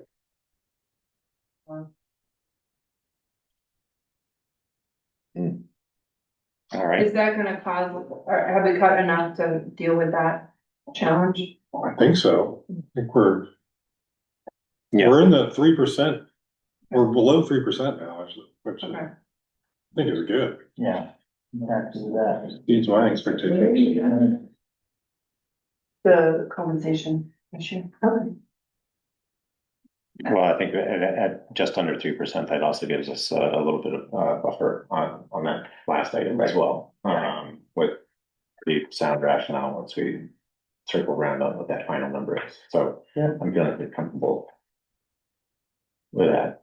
So to come, The last You- item, what? Sorry. You'll have another chance to look at it too. I mean, Yeah. Yeah. Is this budget assuming that the new Barbara will be full-time or part-time? Like 26 hours, something like that, No benefits. no benefits. The new The new bar. The new assistant. clerk, assistant select of board assistant. everything. Yeah. Okay. That wasn't clear actually, but so no benefit? Right, so that's a big dip from last year. Yeah, the sad story about this budget is that we went in strong because we were removing a benefit position and Yeah. cutting the part-time road commissioner. I thought, oh, this is gonna be great. Right, And that was all chewed up by the changes in medical insurance. Yeah, Yeah, yeah, right. And it was a good year for premiums. I know, Yeah. I know. So, I You mean, just never know. And are you feeling like the road maintenance, the materials and everything is sufficient? I think it's reasonable. What's the deal, what are road signs that we have to buy? Road signs? For every time somebody steals. Yeah, we have to buy a random road sign every 6 months or so. Or, no. One of the moon goes away a lot. Not I was random. gonna say, it's Yeah. like, I noticed it this morning that it's gone. Good. Yeah, Horn of the Moon, it's taken all the time. Dragonfly disappeared once this year. and Dragonfly. then Somebody found it fishing in a pond in Woodbury and cleaned it up and brought it back. Wow. So now we have a spare, because we Now we have a already bought a new one. Did the birds take it? I feel like this would be like an interesting thing to share with people. Yeah. Like some of the costs Yeah, that your tax dollars go to are stolen signs. Have you ever noticed one in your?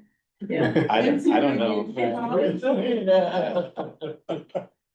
they cost a lot. I don't know, after our last conversation around this, I was like, I wonder if I can like go online and see if I can find them being sold. Yeah, yeah. And there are a lot of them being sold, and so I would temper people's expectations around like how local, or you know, how much of it is just teenage folks and how much of it might be there people was traveling through or seeing the there opportunity. was a Digger article, I think, Yeah. today. Oh. About some town in Vermont, the select board found their road signs being posted for sale online and contacted the police. Oh. And they posed as a buyer and got Yeah. the guy and got a whole bunch of signs back. I think it was Wow. Digger. Might have been 7 days, but. There's a market for this? I know, right? Wow. All right, I want to be sensitive Yeah. to the time. Are we feeling comfortable with the cuts that we've made so far with the budget, and can we move on? We'll take a fresh look at this one more time. Quick question, Yeah. the cemetery, have we heard from the cemetery? Yes. Okay, I didn't remember, and we're okay with their 8.8% increase? Well, remember, they're actually a separate entity. It's a They, separate It's one a item. separately warned thing, okay, and they're proposing their rate. right, okay, thank you. Yeah. I found it too enduring. The story of Barry Man was stealing Berkshire residents and they caught him. Right. Slow. Very then. I was gonna say, let's not open that. Let's move on and not wait for the comments to come in on that. So we'll table that. We'll go through one more revision. That'll also then include kind of final numbers, and then by the next meeting, we'll have the opportunity to accept it for the warning, I guess. It's great. Thank you, everyone. Yeah, thank you, and thanks, that was a good memo. Yeah, it's so great, so helpful. The public comment period, it doesn't look like we have any members of the public, and we're comfortably behind schedule. So I'm gonna move on to the administrative items. We have the approval of the minutes from the December 8th select board meeting. We were to have the opportunity to review those as posted to the shared drive. Does anybody have any comments or concerns? If not, can we have a motion to accept or approve the December 8th select board minutes as posted to the shared drive? So moved. Anybody want a second? Second, All in favor? Aye, thank you. Vote to approve the board order is also posted to the shared drive. Has everybody had the opportunity to review those?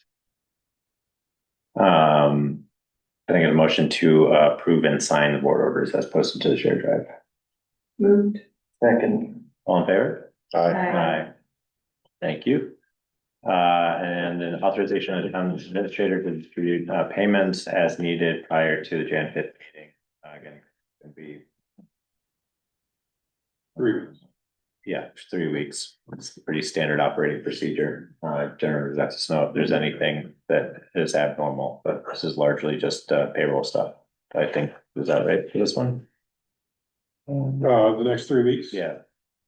I mean, there'll be some other payables. I'm not anticipating anything large. The social service appropriations definitely want to get out. Yeah. Before the holidays. Does anybody have any other questions or concerns about that? Do we have to talk further about the pipe thing as part of that? Or- You can do that at any time, Okay, but tonight, sure, well, let's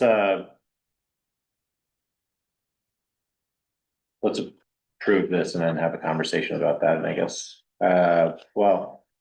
you know No, what, why our- don't we wait till later? I've got some other Okay. bad news for us. Oh. Like fun. How does that work?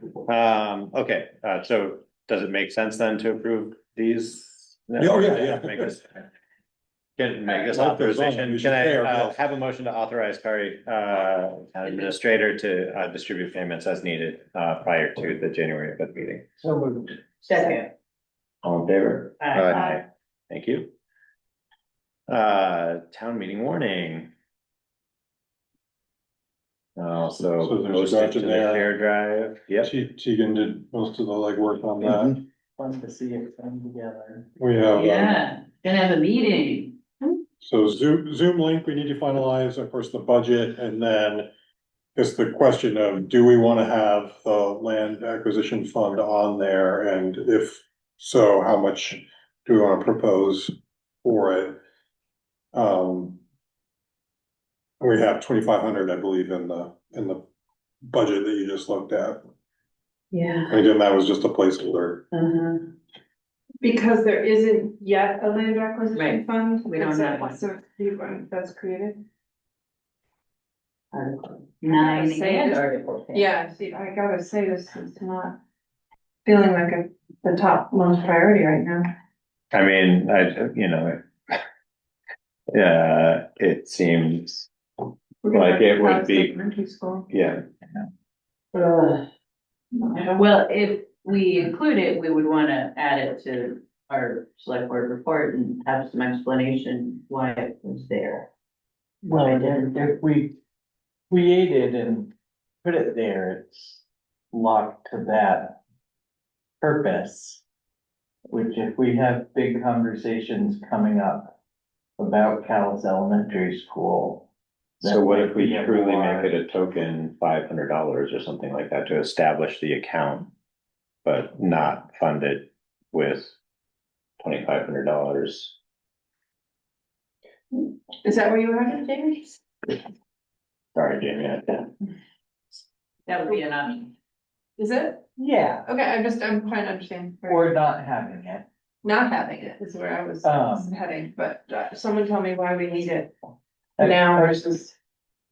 Right, I mean, I think long-term, I'm certainly in favor of it because there do come, opportunity. Mhm. That if we have some set aside, we might wanna take it. The quarry was the thing that prompted it Right, most right, recently, right. but we've also talked about, boy, it'd be nice to have a different location for the garage. Yeah. Or a secondary location to store Yeah. materials Right, on, say, the west side of town. I'm fairly ambivalent. So start now and put 500K in, Yeah. 500 in, and that's gonna really make a difference for us. I'm not.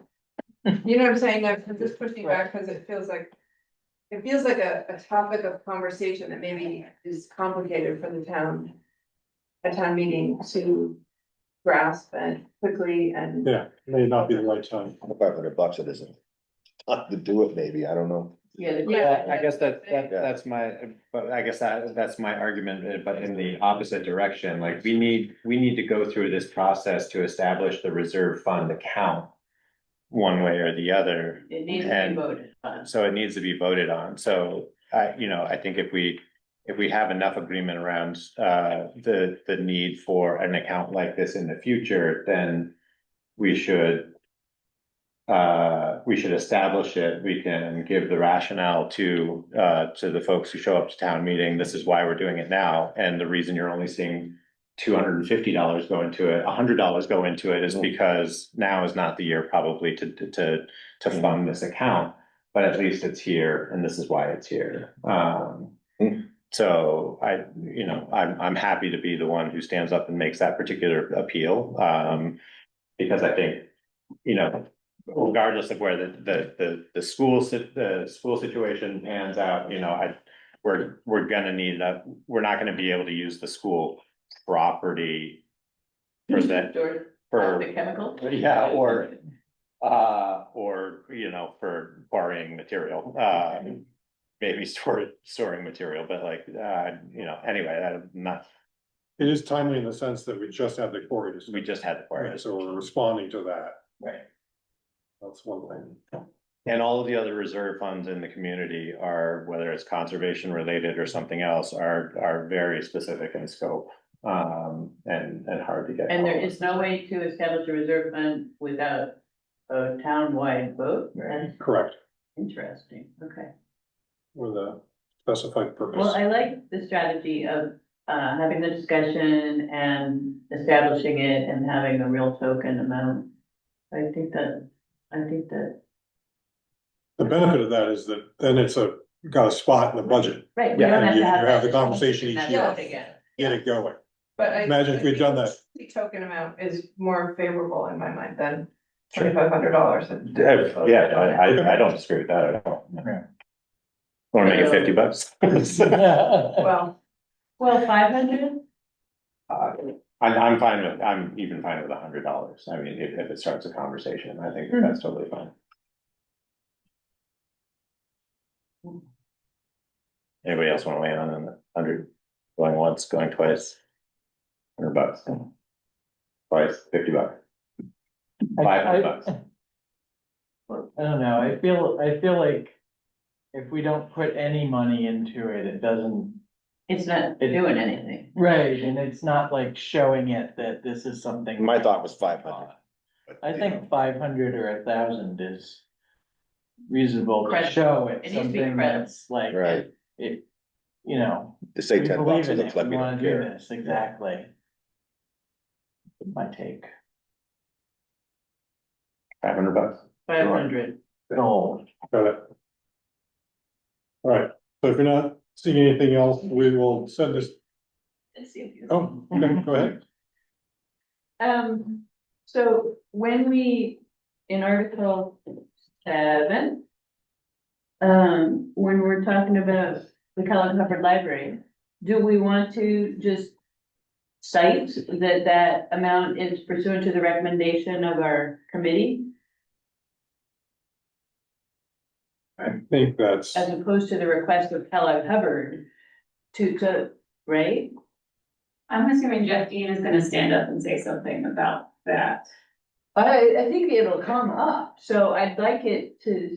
It hasn't historically been, that language hasn't historically been in these articles, Right, usually it's part of because- the conversation, but it's not part of the frame. Because it's been the request of the library. No, I've never seen it in any warning. Because it's been the request of the library. No, I meant like in our town and other towns, I've never seen an article that said, because so-and-so asked for it or so-and-so Right, changed like the it- amount, it's just, that explanation isn't part of the. yeah. Right.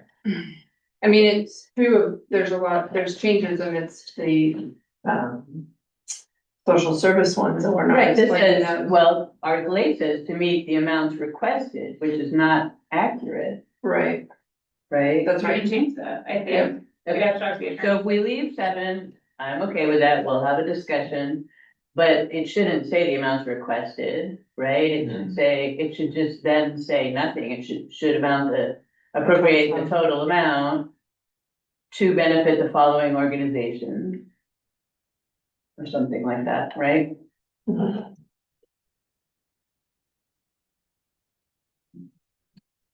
good point.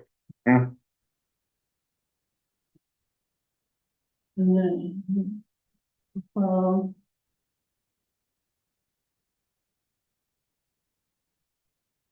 Oh, there was just a little typo kind of thing. In Article 12, we're referring to Article 14. So, Yeah, we're gonna go through and do all the numbering. Okay. I hadn't done that Alright. yet, unless you had done it. So already. that should be 11. I did not, Yeah, no, I will triple check all the article references. Everything else was lovely. Thank you. great. We will send it to the attorney and bring it back to you. Great. Thank you. The select board report, Well done. so nice. Thank you for taking that on. Well, it's such an it's like doing, you know, like your Christmas letter. Like, what happened this year? So I figured, yeah, let me know what is missing. I had a couple of things just because I haven't seen, looked at it from this side of the, Yeah. before I was at work. So it doesn't, I'm wondering if you looked at the calendar year, if you were just focusing on strictly on the fiscal year. This, no, it's 2025. It's the calendar year, right? Isn't that what we do? Well, I don't know. It's since the last town meeting. Mhm. Yeah, I think that's, I mean, it's essentially 2025. the financial report is about the Right. last year. Right, And the budget is about next year. right, But I think when you're summarizing the past year, right. you're really since last town meeting, more or Yes. less. Yeah. okay. Yeah. I was wondering if, their point about mentioning volunteers who come and go, where is that? You're thanking people, Even the town running, bottom of two. right, It's actually, Barbara, to answer your question a little more directly, we write this thing every December, so it's about the prior 12 months. And then it's in it gets published in March, or it gets published in whenever it's published, but it's always written in December, so it's kind of the calendar year primarily. mhm. Yes, welcoming new volunteers. It just, yeah, are there others we should talk about? I just was thinking about Larry. That's a departure, but anyway, I just wanted to acknowledge Larry. Having left the. Good. Yeah, sorry, Larry, sorry, having left wasn't it the Conservation Commission that he was on a long time? Yeah. Chair.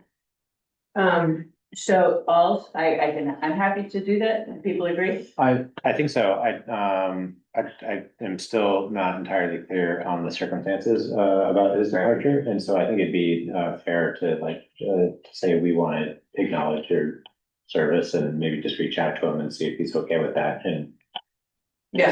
assuming he is, then Perfect. that would be great. Um, Are you comfortable reaching out? yeah, I could send an email if that's all right. Mhm. I assume he could also be, like, the Conservation Commission could.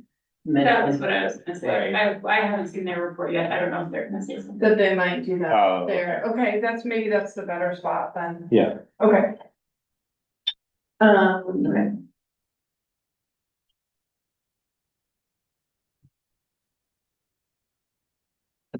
Yeah, so my other question was around the, naming affordable housing. Yeah, we As had a topic, and I just wanted to hear more about your decision on that. Good question. I carried that over from last year, because I felt like we hadn't done a whole lot. And, we named it last year, and I sort of feel like it's still a thing that the town, plan talks about. We just adopted the plan, and we don't wanna forget about it, I guess, is what I was thinking. It's obviously a very brief mention, and we haven't done a whole lot, and that's why it's in the section on looking forward. And part of my question, I mean, I'm happy to have it called out. I do think just having the word housing in front of people as much as possible is positive, because it's such a central issue. I am wondering about affordable, like, are we qualifying affordable? I mean, you did this last year, so if there was a rationale for why it said affordable housing last year. I mean, I'm kind of a stickler for that verbiage because affordable housing has a very specific definition. And so, you know, I like the idea of continuing to keep it like on, you know, top of mind, but if we could massage the verbiage to particularly the affordability of housing, or adding to the housing stock or something like that, because affordable housing for folks who are in that group means is very specifically defined. So, Are folks I'm not, Maybe, less familiar with that? maybe title that section just new housing, new and housing, then the first sentence is true, it's a Right. true statement. yes, Mhm. And the second just talks about new housing. yes, thank you, I appreciate that. Makes sense to New me. housing, like just housing, or just housing topic. okay. Can't see it. Can't find it from last year. And also, did we talk about, I mean, dogs were an issue, at least while I've been here. Is that, do we raise that as a point of the? I didn't think it was a highlight. It's not, it's not, I hear that. We leave dogs and horses alone. I mean, part of our responsibility Yeah, is looking for other the- towns oh, have yeah. that. Housing last time. Yeah, affordable housing, it's, we used affordable housing last year, but we don't have to. Yeah, that's fine. Okay, Oh, yeah. that's something. Sorry, I missed, I didn't know, this isn't intended to be like a sweeping. Like assessment of all the different things we've done. Okay. it's not, August. it's not, and so, but I didn't want to omit something that was important. And I felt like I didn't. I tried to keep it a little briefer than last year. Mhm. I also did want to, you know, we will say in this report something about Barbara. And maybe it's a separate thing like we did last year. Mhm. I think that would be good. Is the culvert here something that should get mentioned for that project that? We're not doing, The Camp Hill Road one, yeah, yeah, I mean, that study was completed and presented, and we have another $1 million item on the list. I got, maybe, yeah, maybe it, Mean just this cause out I here? saw the Yeah. others. yeah, the East Calais, I mean, and related, the East Calais Dam and related infrastructure, I wonder if it's just, or maybe there's a separate or a separate bullet there of just other, infrastructure projects without having to go into the loose road and the various culverts and the adamant, like we're working hard to look at prioritizing and creating a capital plan for addressing these outstanding major infrastructure projects. We're looking at creating a capital plan. Well, we have, I mean, that's been pretty significant, yeah, but Yeah, really developing an inventory of projects that need to happen. Without, you're thinking without mentioning the. I think without getting into the right. details of each of them, Yeah. it's more important that we're getting more structured around our planning for those expenses. Great. Do you want to talk about the East Calais Dam or not then? Yes. I could make that. I mean, the bridge. It feels like People a wanna- big one. People want to know People about know about that. Yeah. That's for a standalone, yeah. that. Okay. Do we pat ourselves on the back for doing the paving on county? Oh, Cause that wasn't did I not technically say that? budgeted. I think you did, Oh, did you? on road improvements is the Oh, first yeah. bullet. Road safety and speeding. Yeah, and also, you know, we've got a road commissioner report, we've got a town administrator report, and Yeah. so, you know. There's overlap. Yeah, okay.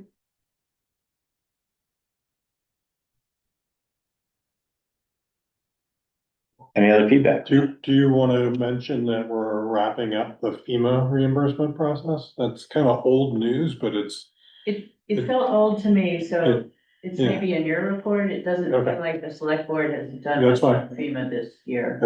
I think it should be mentioned, because it is an achievement. Yes, A lot of I agree times- with that, but I feel like I don't take credit for it. Yeah, we've survived remarkably unscathed by that, all the Yeah. work Toby's Yeah. done to get the money Yeah. back, yeah, FEMA. Well, I'm happy to take written comments if anyone has any, because we can't finalize this till the budget's finalized. So if you want to send me stuff, I can do a new draft. And then Kari and I, last year, I think we worked on the final Yeah. file after the budget numbers, so we can do that. I'm not Yeah. sure when the real deadline is. Well, if we can finalize the budget on the fifth, then I'm sure we have the rest of that week to get this done. That seem right? So, yeah, and then in the next week or so, if you read it and or have some middle of the night brainstorm of something you'd like to include, send me a note. We meet even the fifth, well. Yes, we are. Okay. Do you want me to say something about the land acquisition fund in the town report? In the select board report? I would, And why we are Yeah, proposing? that would That'd be be a place to another say we thing looked at the looking forward. quarry. Yeah. And realized. Yeah, and we that- could prepare for the future. I think last year we said we were looking at the quarry. So I can. Okay. Thank you for spearheading that. Yeah. You're welcome. Thank you for being nice.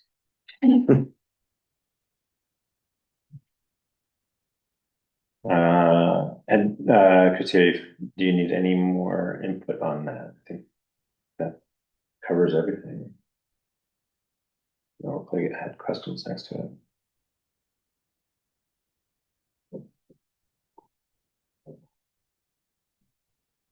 I really appreciate the visuals. I think those go over well. We could do more. Okay, I Know what you want. Those are the only ones that really. could show the change over time, but that's always depressing. Yeah. Yeah, really. I don't No. do that. No, I think breaking out just the budget that particular way as if anything, as like a reminder of what the municipal budget is and what we have purview over Yeah. relative to all of the other things that influence. Right, and when you pay your taxes, That's where they're going. Or you could do my favorite is the pie chart that shows the school Yeah. education versus town. well, do we want to show that? I mean, because when people complain about their property taxes, you know, it's not most of it, the select board.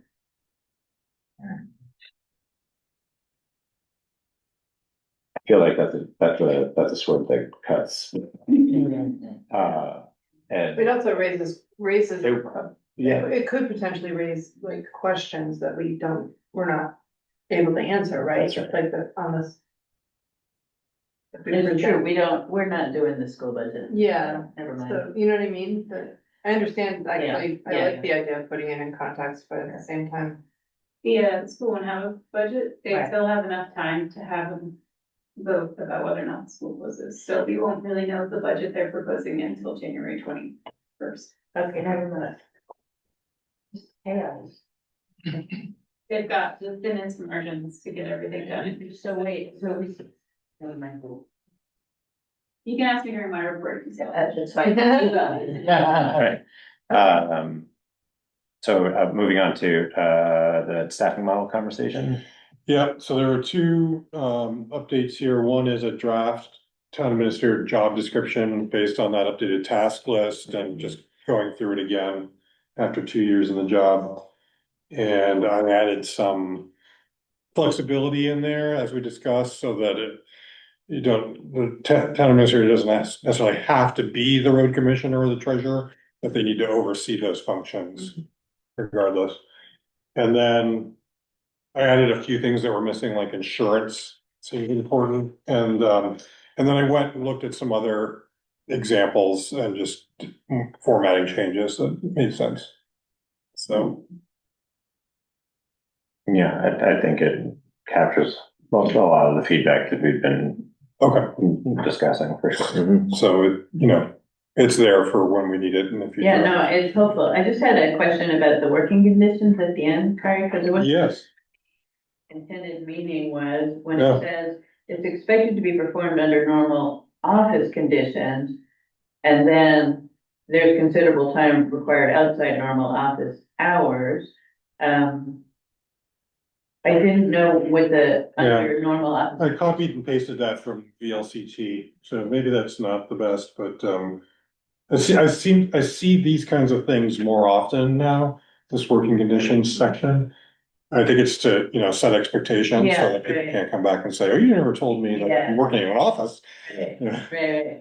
Or that I have to attend a lot of meetings, um, I think, I actually, I kind of like having it in there. It also, serves up the opportunity for an employee to come to the select board under extenuating circumstances or or something. No, I like the last Yeah, yeah. sentence. It's the one before that I'm unclear. so it might be qualified as like generally or something, Well, like typically. Well, right? is it intended to mean you can't, work remotely? Cause that's not No, also that's- something we want to say, right? Uh, I just wasn't sure yeah, what the. yeah, I guess I'm not really intention sure. was. You know, I think that it's signaling that you will, you know, you do need to provide There is an some customer expect, service in person. there is an expected in-office component. Yeah, right. I Yeah. think that's what it is. Yeah, You're expected to work in the office and also right. considerable time required outside. Yeah. So maybe that could be massaged a little. Yeah, maybe just clarify a little, Okay, but yeah. good. Good, thanks. Yep. Thanks for doing all this. Yeah. So the other one that Tegan and I worked on together, it's just a quick summary of what we think are the essential things that we need from the position that replaces Barbara. And really what it comes down to is a certain amount of reception. It's not a lot, but it's significant that we have somebody, it gets busy in spurts, and it tends to be mornings. Important thing for everybody, the Yeah. public, to come in and have a. And you know, just anecdotally, I like doing the personal contact, but I was alone today. And it can be really hard to get rolling with stuff when you're Yeah. getting phone calls or these interruptions. And then, you know, it takes me a minute to get back in, Sure. my head back in the game. So anyway, and we've definitely noticed patterns of, especially the mornings, I think, are much busier than the afternoons, and early in the week is definitely busier than later in the week. So that's a part of it. There are a number of pieces that are essentially supporting the town clerk. I'll just speak quickly to the treasurer. The big thing that I need help with is mail, processing the mail and then processing tax payments, which is highly seasonal work. But it's a good amount of work. I'm hoping that our systems over time will more automate that. But for now, that's definitely something that the treasurer needs support with. And, you had gotten feedback on whether or not that's something that could be like outsourced or like contracted.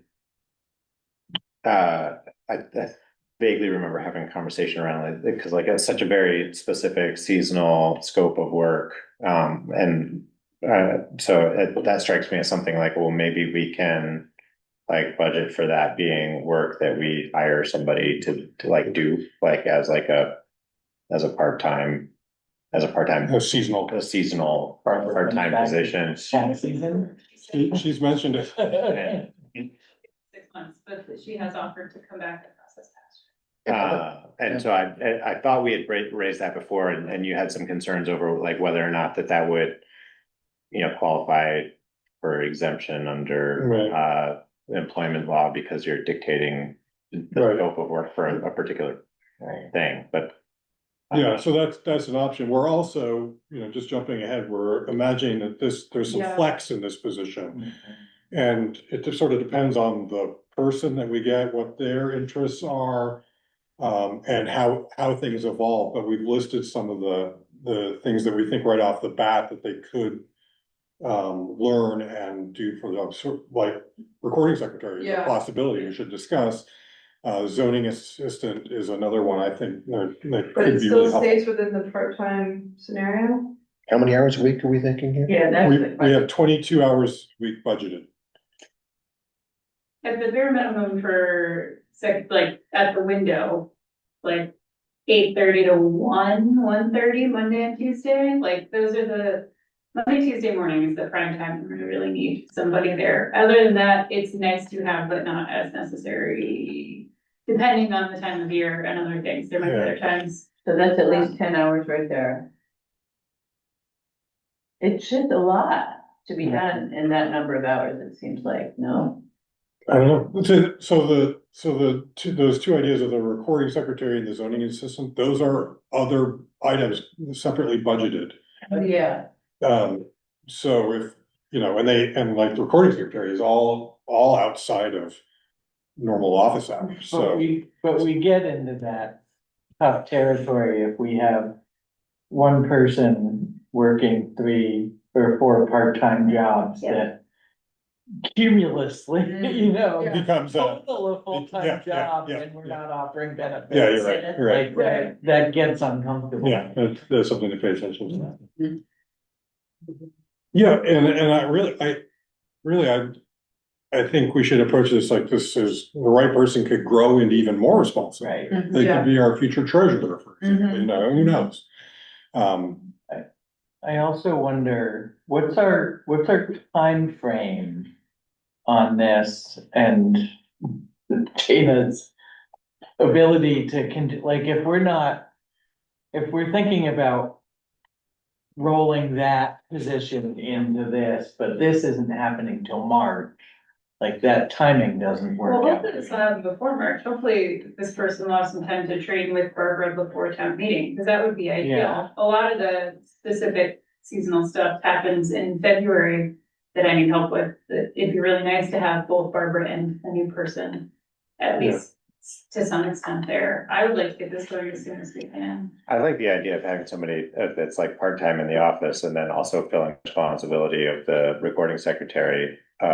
Just because of the points of contact that has in some of the subcommittees and just kind of governance in general. And I see the flexibility around the part-time work in the office, strategically aligned to offload the heavy burden for interfacing that you guys have, but still leave some of that open period for you to still have those connections and then starts to that then I think justifies there's these extracurriculars that are after the normal hours, and it gives somebody some flexibility there. Yeah. It'd be interesting to go out to market with with that job description and maybe table the zoning administrator part of it and just see what kind of interest we get in filling that kind of role. And if it seems like it's self-limiting for some reason because that kind of schedule limits their ability to do other stuff in the downtime,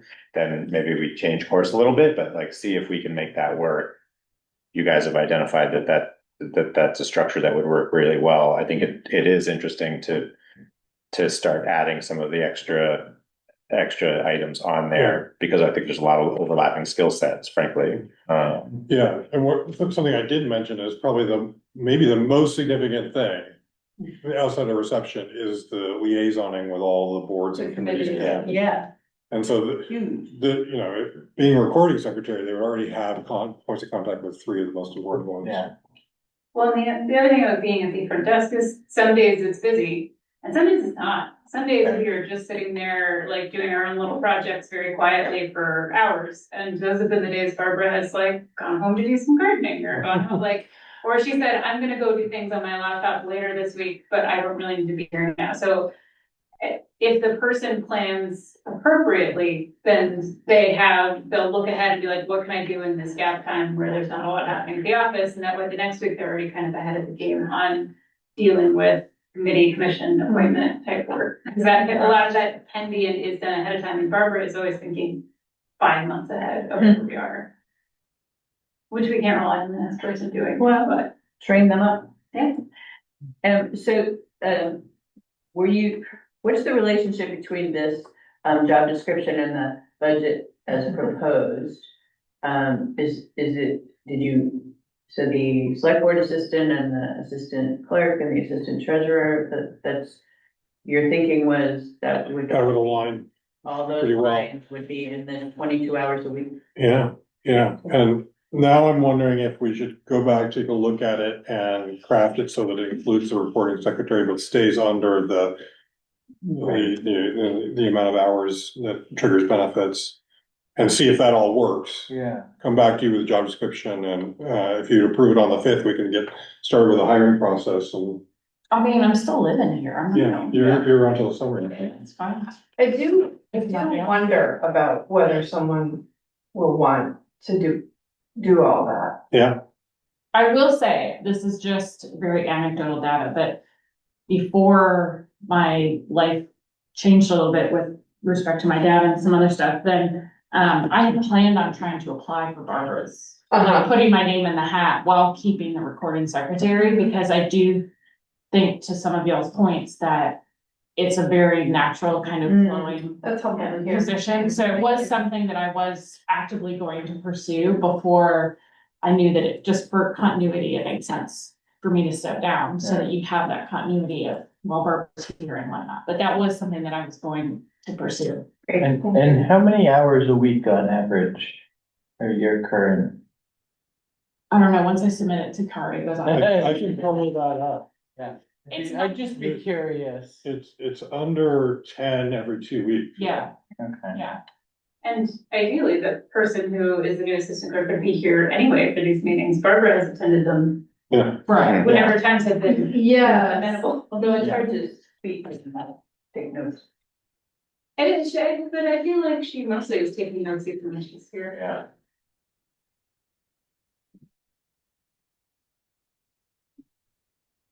All right, Sounds like a plan. great. Wonderful, thank Thank you, this is really good work. Yes. As we think this Thank you. through. So Barbara's last day, She said town meeting-ish, she wants to be done by the end of March. town meeting, It- it's March. By the end of March. She says in April, I'm done. Okay. So that's what I'm feeling. Perfect. The town reports, you can, any updates? Nothing. Wait, something about the elections. Oh, just that is the school board meeting was canceled last week or postponed last week because of the snow.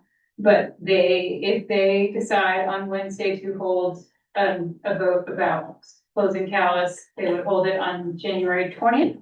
And then they would need to turn around and be ready to roll into town meeting prep January 23rd, I believe, is the day. So they could still squeak it in. We'll find out.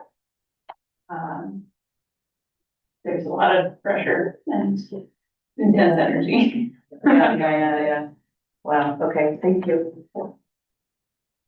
Kari? So the bad news is that I finally heard back from Charlie Boyce, is the folks that sold us the truck. Oh, And our whole plan for financing the truck and the plow system or included a $50,000 trade-in. And then remember, there was like this 2-year delay yeah, until the plow was ready. And when we finalized, this salesperson who's new or new to our account anyway, said, okay, we'll have to take a look at your trade-in, see if it's still worth what we told you. So I kind of had this feeling that something was coming, and this morning, instead of 50, he said 20. I asked him to write it up, explain. I expressed, strong discontent. I don't think we have a lot of leverage because they're just buying it from us. We're not at a trade-in point anymore. Because we've already paid them. They've already been paid. It's the plow that we're still waiting on. So I really feel, mistreated. However, I don't know what leverage we have. The things he said are that, in the 2 years since they evaluated it, it's the back tires are no good. It hasn't been inspected since June. It's got some dents. It's got a check engine light on it, which he himself evaluated when he was there. He had a diagnosis machine and said, "Oh, that's not a big deal." So I'm not really buying it, No, but other than going to his boss, I don't. Who recorded this as part of the deal though, or? It's um.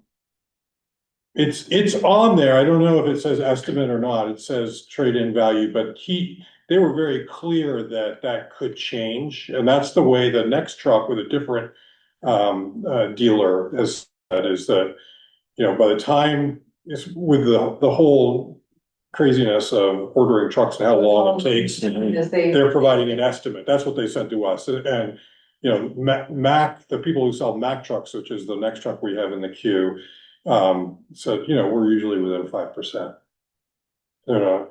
Off by more. And is that's the one that's the backup right now? It's the backup. And so did we document by chance like what the mileage was on that truck when they gave us a trade-in estimate? I'm not as sure. opposed to like what it is now. I mean, I'm not sure. I can find out. it'd be interesting to like just see if you're tracking the mileage and if they're coming up with some discrepancy of, oh, this is a completely different thing with 2 more years worth of, just like, yeah, except we haven't been using it for 2 years. So I don't know, Secretary of State, this is really pissing me off. Like, this is ridiculous that we have to approve bonding for this kind of stuff in financing, and that these contractors get to just drag us along and then change the terms of our agreement when. So what I'd like to do is try the auction. Yeah. That worked out really well with the CV, much more than I expected to get. no auction off the truck. Auction International, yeah. So it's a company that we worked with for the first time on that CV. And they, we set a minimum price, and then we split. They get a fee, but then they're motivated to sell it for more because we split the overage. And and they market it, right? They come take the photos. They know what they're looking for, what sells. So I'd like to pursue that. And I already told Charlie Boyce, we're going to pursue selling it ourselves.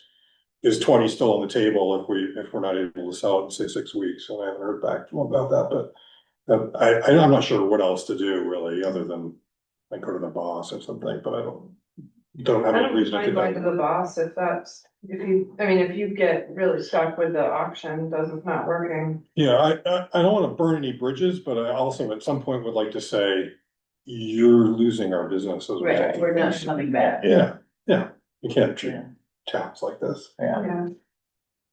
I mean, it's a completely different stance from the other 2 contractors we've had overages with. Right. Yeah. Yeah. And very responsive to our concerns. So, Well, I'm sorry having to wrestle with that car. That's really frustrating. It's been a long saga with the plow and everything. Yeah. Do we want to circle back on the Pike conversation? yeah, let me just give you a couple other ones. So I will let you know about the East Montpelier Fire Department meeting, either the 18th or the 22nd. It's looking like tomorrow night is that planning commission meeting that, we're waiting for. Jared did say that the select board would get another chance to look at the draft plan before they finalize it, because it puts you in a tough position if they're saying, here it is. Yeah. It's hard to push back at that point. Tomorrow night is the one with the Conservation Commission. conservation and planning. Yes, to talk about the natural resources section, which is the section that was not updated. It's the whole reason that we're going through the planning process again. And is the select board, the planning commission also going through the public comments on the remaining sections? They've been doing that. They've been doing that, so the whole plan will be updated. Yeah, but I this think is that the significant changes will happen here, and you are expressly invited to observe this. Tomorrow, and the time tomorrow? 7. I'm gonna zoom in, but Oh, good. So is the new plan, is it a complete replacement or is it a redlined version? I don't know how they're gonna format it, but It's natural again, I think the resources. natural resources is gonna be the thing that changes. Yeah, cause that hadn't been, They left it as is, knowing that they would have to return to it. But when we, It's just a lot harder to deal with something when you don't have a red line version that you can see Yeah. what changed. You know? yeah, And that's a real problem for me, then you gotta have two things open. I can express that for sure, Yeah, that's real tough to deal with something like that. yeah. I don't think they did a red line version last time, No, probably they because did. there's so many So many. changes. It's starting from scratch, really, they're not. And that's, well, you could look at the old, I mean, you'd have to have two documents up in there. yeah, Yeah. You, Cause they could start from scratch, each of the conservation commission members got a new section and they all rewrote. section. Well, and then I just wanted to mention that, so it's been quite a winter already, and, if you saw my memo, the road crew put in another 50-hour week, so that was premature. They went back out Friday night because there was a truck went off the road, like a bigger truck went off the road on Singleton. And then they worked Sunday, it did. Yeah, they were. so it was a 60-hour week. I think the roads look good. I think the roads look great, Yeah, even no the problem. class 4. Well, I will pass that along, because there's some exhaustion setting in. I do think they look great, I mean, I think they look awesome. It snows. they What drive does it great deal is with? what I'm trying to say, It's that been- they look great. It's been such a Right. regular stuff, it's Yeah. just come like daily. It's been really, I mean, And I people, think- people have to slow down, there's nothing Period. the road crew can do, Leave 20 minutes earlier. I mean, you can do it. Mhm. Yeah. it's really. And I took a closer look at the material that they were putting down, because the point had come up that they're putting down more like granitic. Yeah, it's whiter, So it's whiter and you can't see it. Yeah. especially if there's been a pass or two over, Yeah. and it blends right in. But it's right there. But to Barbara's point, like they drive really great. Yeah. It would be awesome if people would slow down, and that would maybe relieve some of the pressure, I think, that. Anyway, I'm hoping this week is a little lighter for them. Yeah. because Yeah. it's- It is it's- supposed to warm. It's gonna be Just to warm warm up, which might be worse, right? Not great. I'll turn it into ice. So maybe that was it. We can talk about Pike now. Yeah. So Norman said that to me on the phone, when I said 2 wasn't enough, and he goes, well, what are you looking for? So I think they're open to hearing it. What did we do with Bellow Pits? What did we do with them when they were over? Did we pay half and half? What did we come in with that? We said we need a better price, and they said, we'll look at it. Yeah, actually, what we suggested was, can you charge us your wholesale cost for the materials and we will cover your labor? Yeah. I wonder if this is not quite the same, because my guess is that the labor is the labor, and it doesn't. It's mostly I materials. think it's mostly materials. There's the word is bid on that document, It is. estimate, It says bid, Well, it also. total bid price. Little bit price. And there's the signature, I accept this price in these terms. Right. yeah. So the way he left it was, tell us what you think. Yeah. I'm like, what I think is what it says. I mean, within reason. It's, it's well, over that's- $9,000 difference. Yeah, on a percentage basis, it's huge. It's like 60%. Yeah. It's huge. Yeah, it's like, normally I could see 10, I could even see 20, but no. Yeah, Someone should have come back and Not said, hey, without saying something. Well, on Exactly. a percentage basis, what would it be? Would it be a reasonable, you said something about it, right?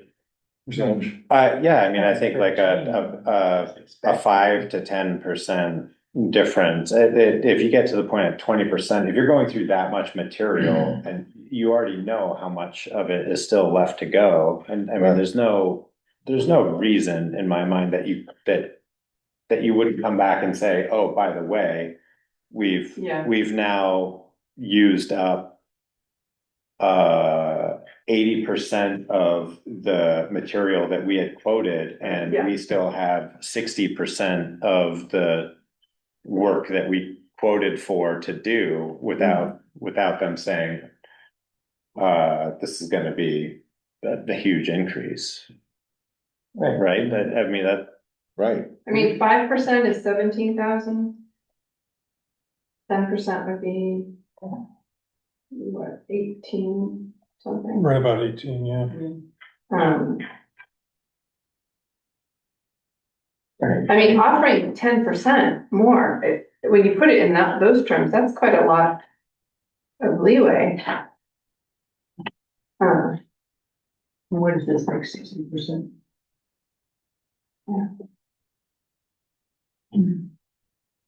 Um.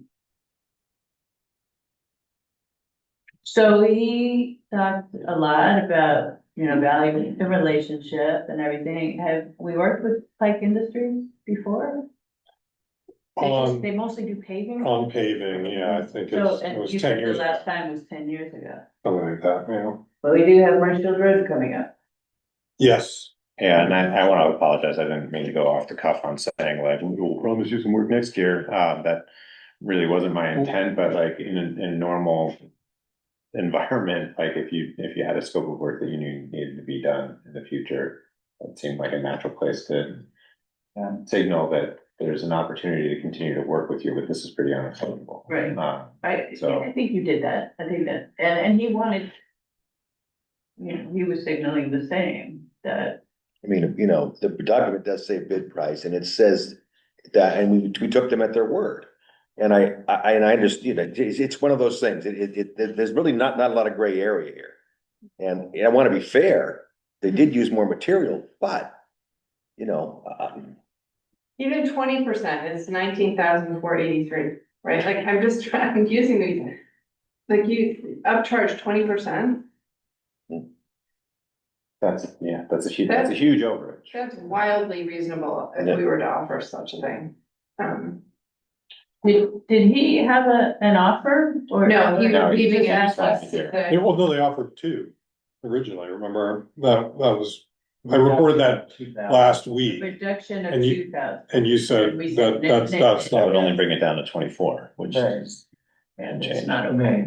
I think framing it in terms of percentages is a good idea. I mean, 20, you're right, 20% is a huge overage. That doesn't exist in the real world. Right. yeah. For the most part. And we are in, like, I think we are the ones who should be saying, we can be saying, yes, we would like to work with you in the future, but this is clearly not an acceptable situation, so Right. let's resolve this quickly and move on. Well, and in order to work with you in the future, we have to know that like, you're gonna come in within a reasonable percentage of a Yeah. price, like. Well, you're gonna do it for the price you quoted, Right. or talk to us. Right. Yeah. Harry, do you feel comfortable going back, to them with, 10% over the original bid? Comfortable with it, whatever you want to do. 10%. Not personal. Can you tell us a 10% number? 10% was That'd be, 1,600, 5% is 17 or 7. 17,859 is 10% over. I mean, I don't know if that's Well, 10% insulting the over it. row.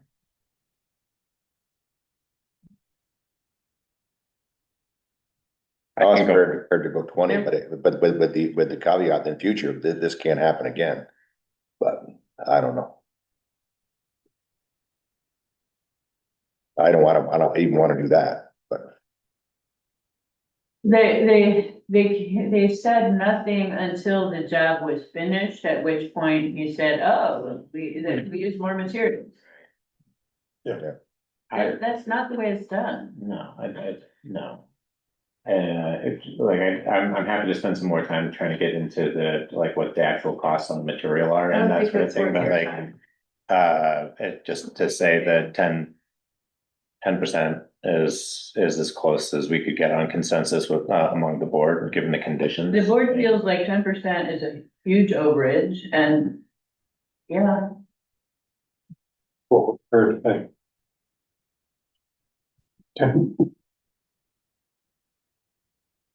Have you looked at our budget lately? All right, And the board was firm that you said bid. It says bid right on the document. It isn't, is not, the word estimate is not there. Yeah, and this language too, Yeah, the above prices are Total bid satisfactory. price. yeah. sure does. I'm more impressed with the accepted, the above prices, Yeah. specifications and conditions are satisfactory and hereby accepted. Right. Okay, and they confirm. You know, it's like it's a learning exercise. Why should we do all the learning? Well, Seems, yeah. but I mean, Jordan, you said earlier, this happened twice this year, let's think about what we can do. Right, I mean, certainly with these folks, I think, we might do a not to exceed in the Yeah. future. We had just done that on the patchwork, right? That's the crazy Right. thing. Yeah, Yeah. That works so well. Mhm. yeah. But we just didn't. Didn't think of it. Different, No, I, different person. No. no, same. My thought was, when we go out to bid on Marshfield Road next year, that we include shoulder work. Yeah. And then whatever we settle on is a not to exceed. That's the other thing I didn't wanna bring it up, because I don't have the numbers in front of me, but I remember that number being $12,000 when we had the original bid for that segment, and then that was my recollection, it was like $12,000, we can save $12,000 if we self-perform, and it's like, okay, so we decided to self-perform at that time, and then we come back, do the math, and end up somewhere around $16,000. But it was going to be more than the area that we had previously talked about, because we were adding more scope to the work. So now we're in the ballpark, and then for that number to then grow to $26,000. Like the math isn't checking unless there was a hole that they were literally dumping. Some of those mailboxes Too. are pretty deep. For sure, way off of the tarmac. I had heard that from the postal carrier Yeah. before. But still, that would have been even if. Like, it's great that the postal carrier thinks that, but maybe they should check back with the people who are paying the bill about, instead of the post, I mean, A passerby told us to pave more. yeah. What? Paved my driveway. But that overage, That sounds good for it. Yeah. Okay, I think we're good.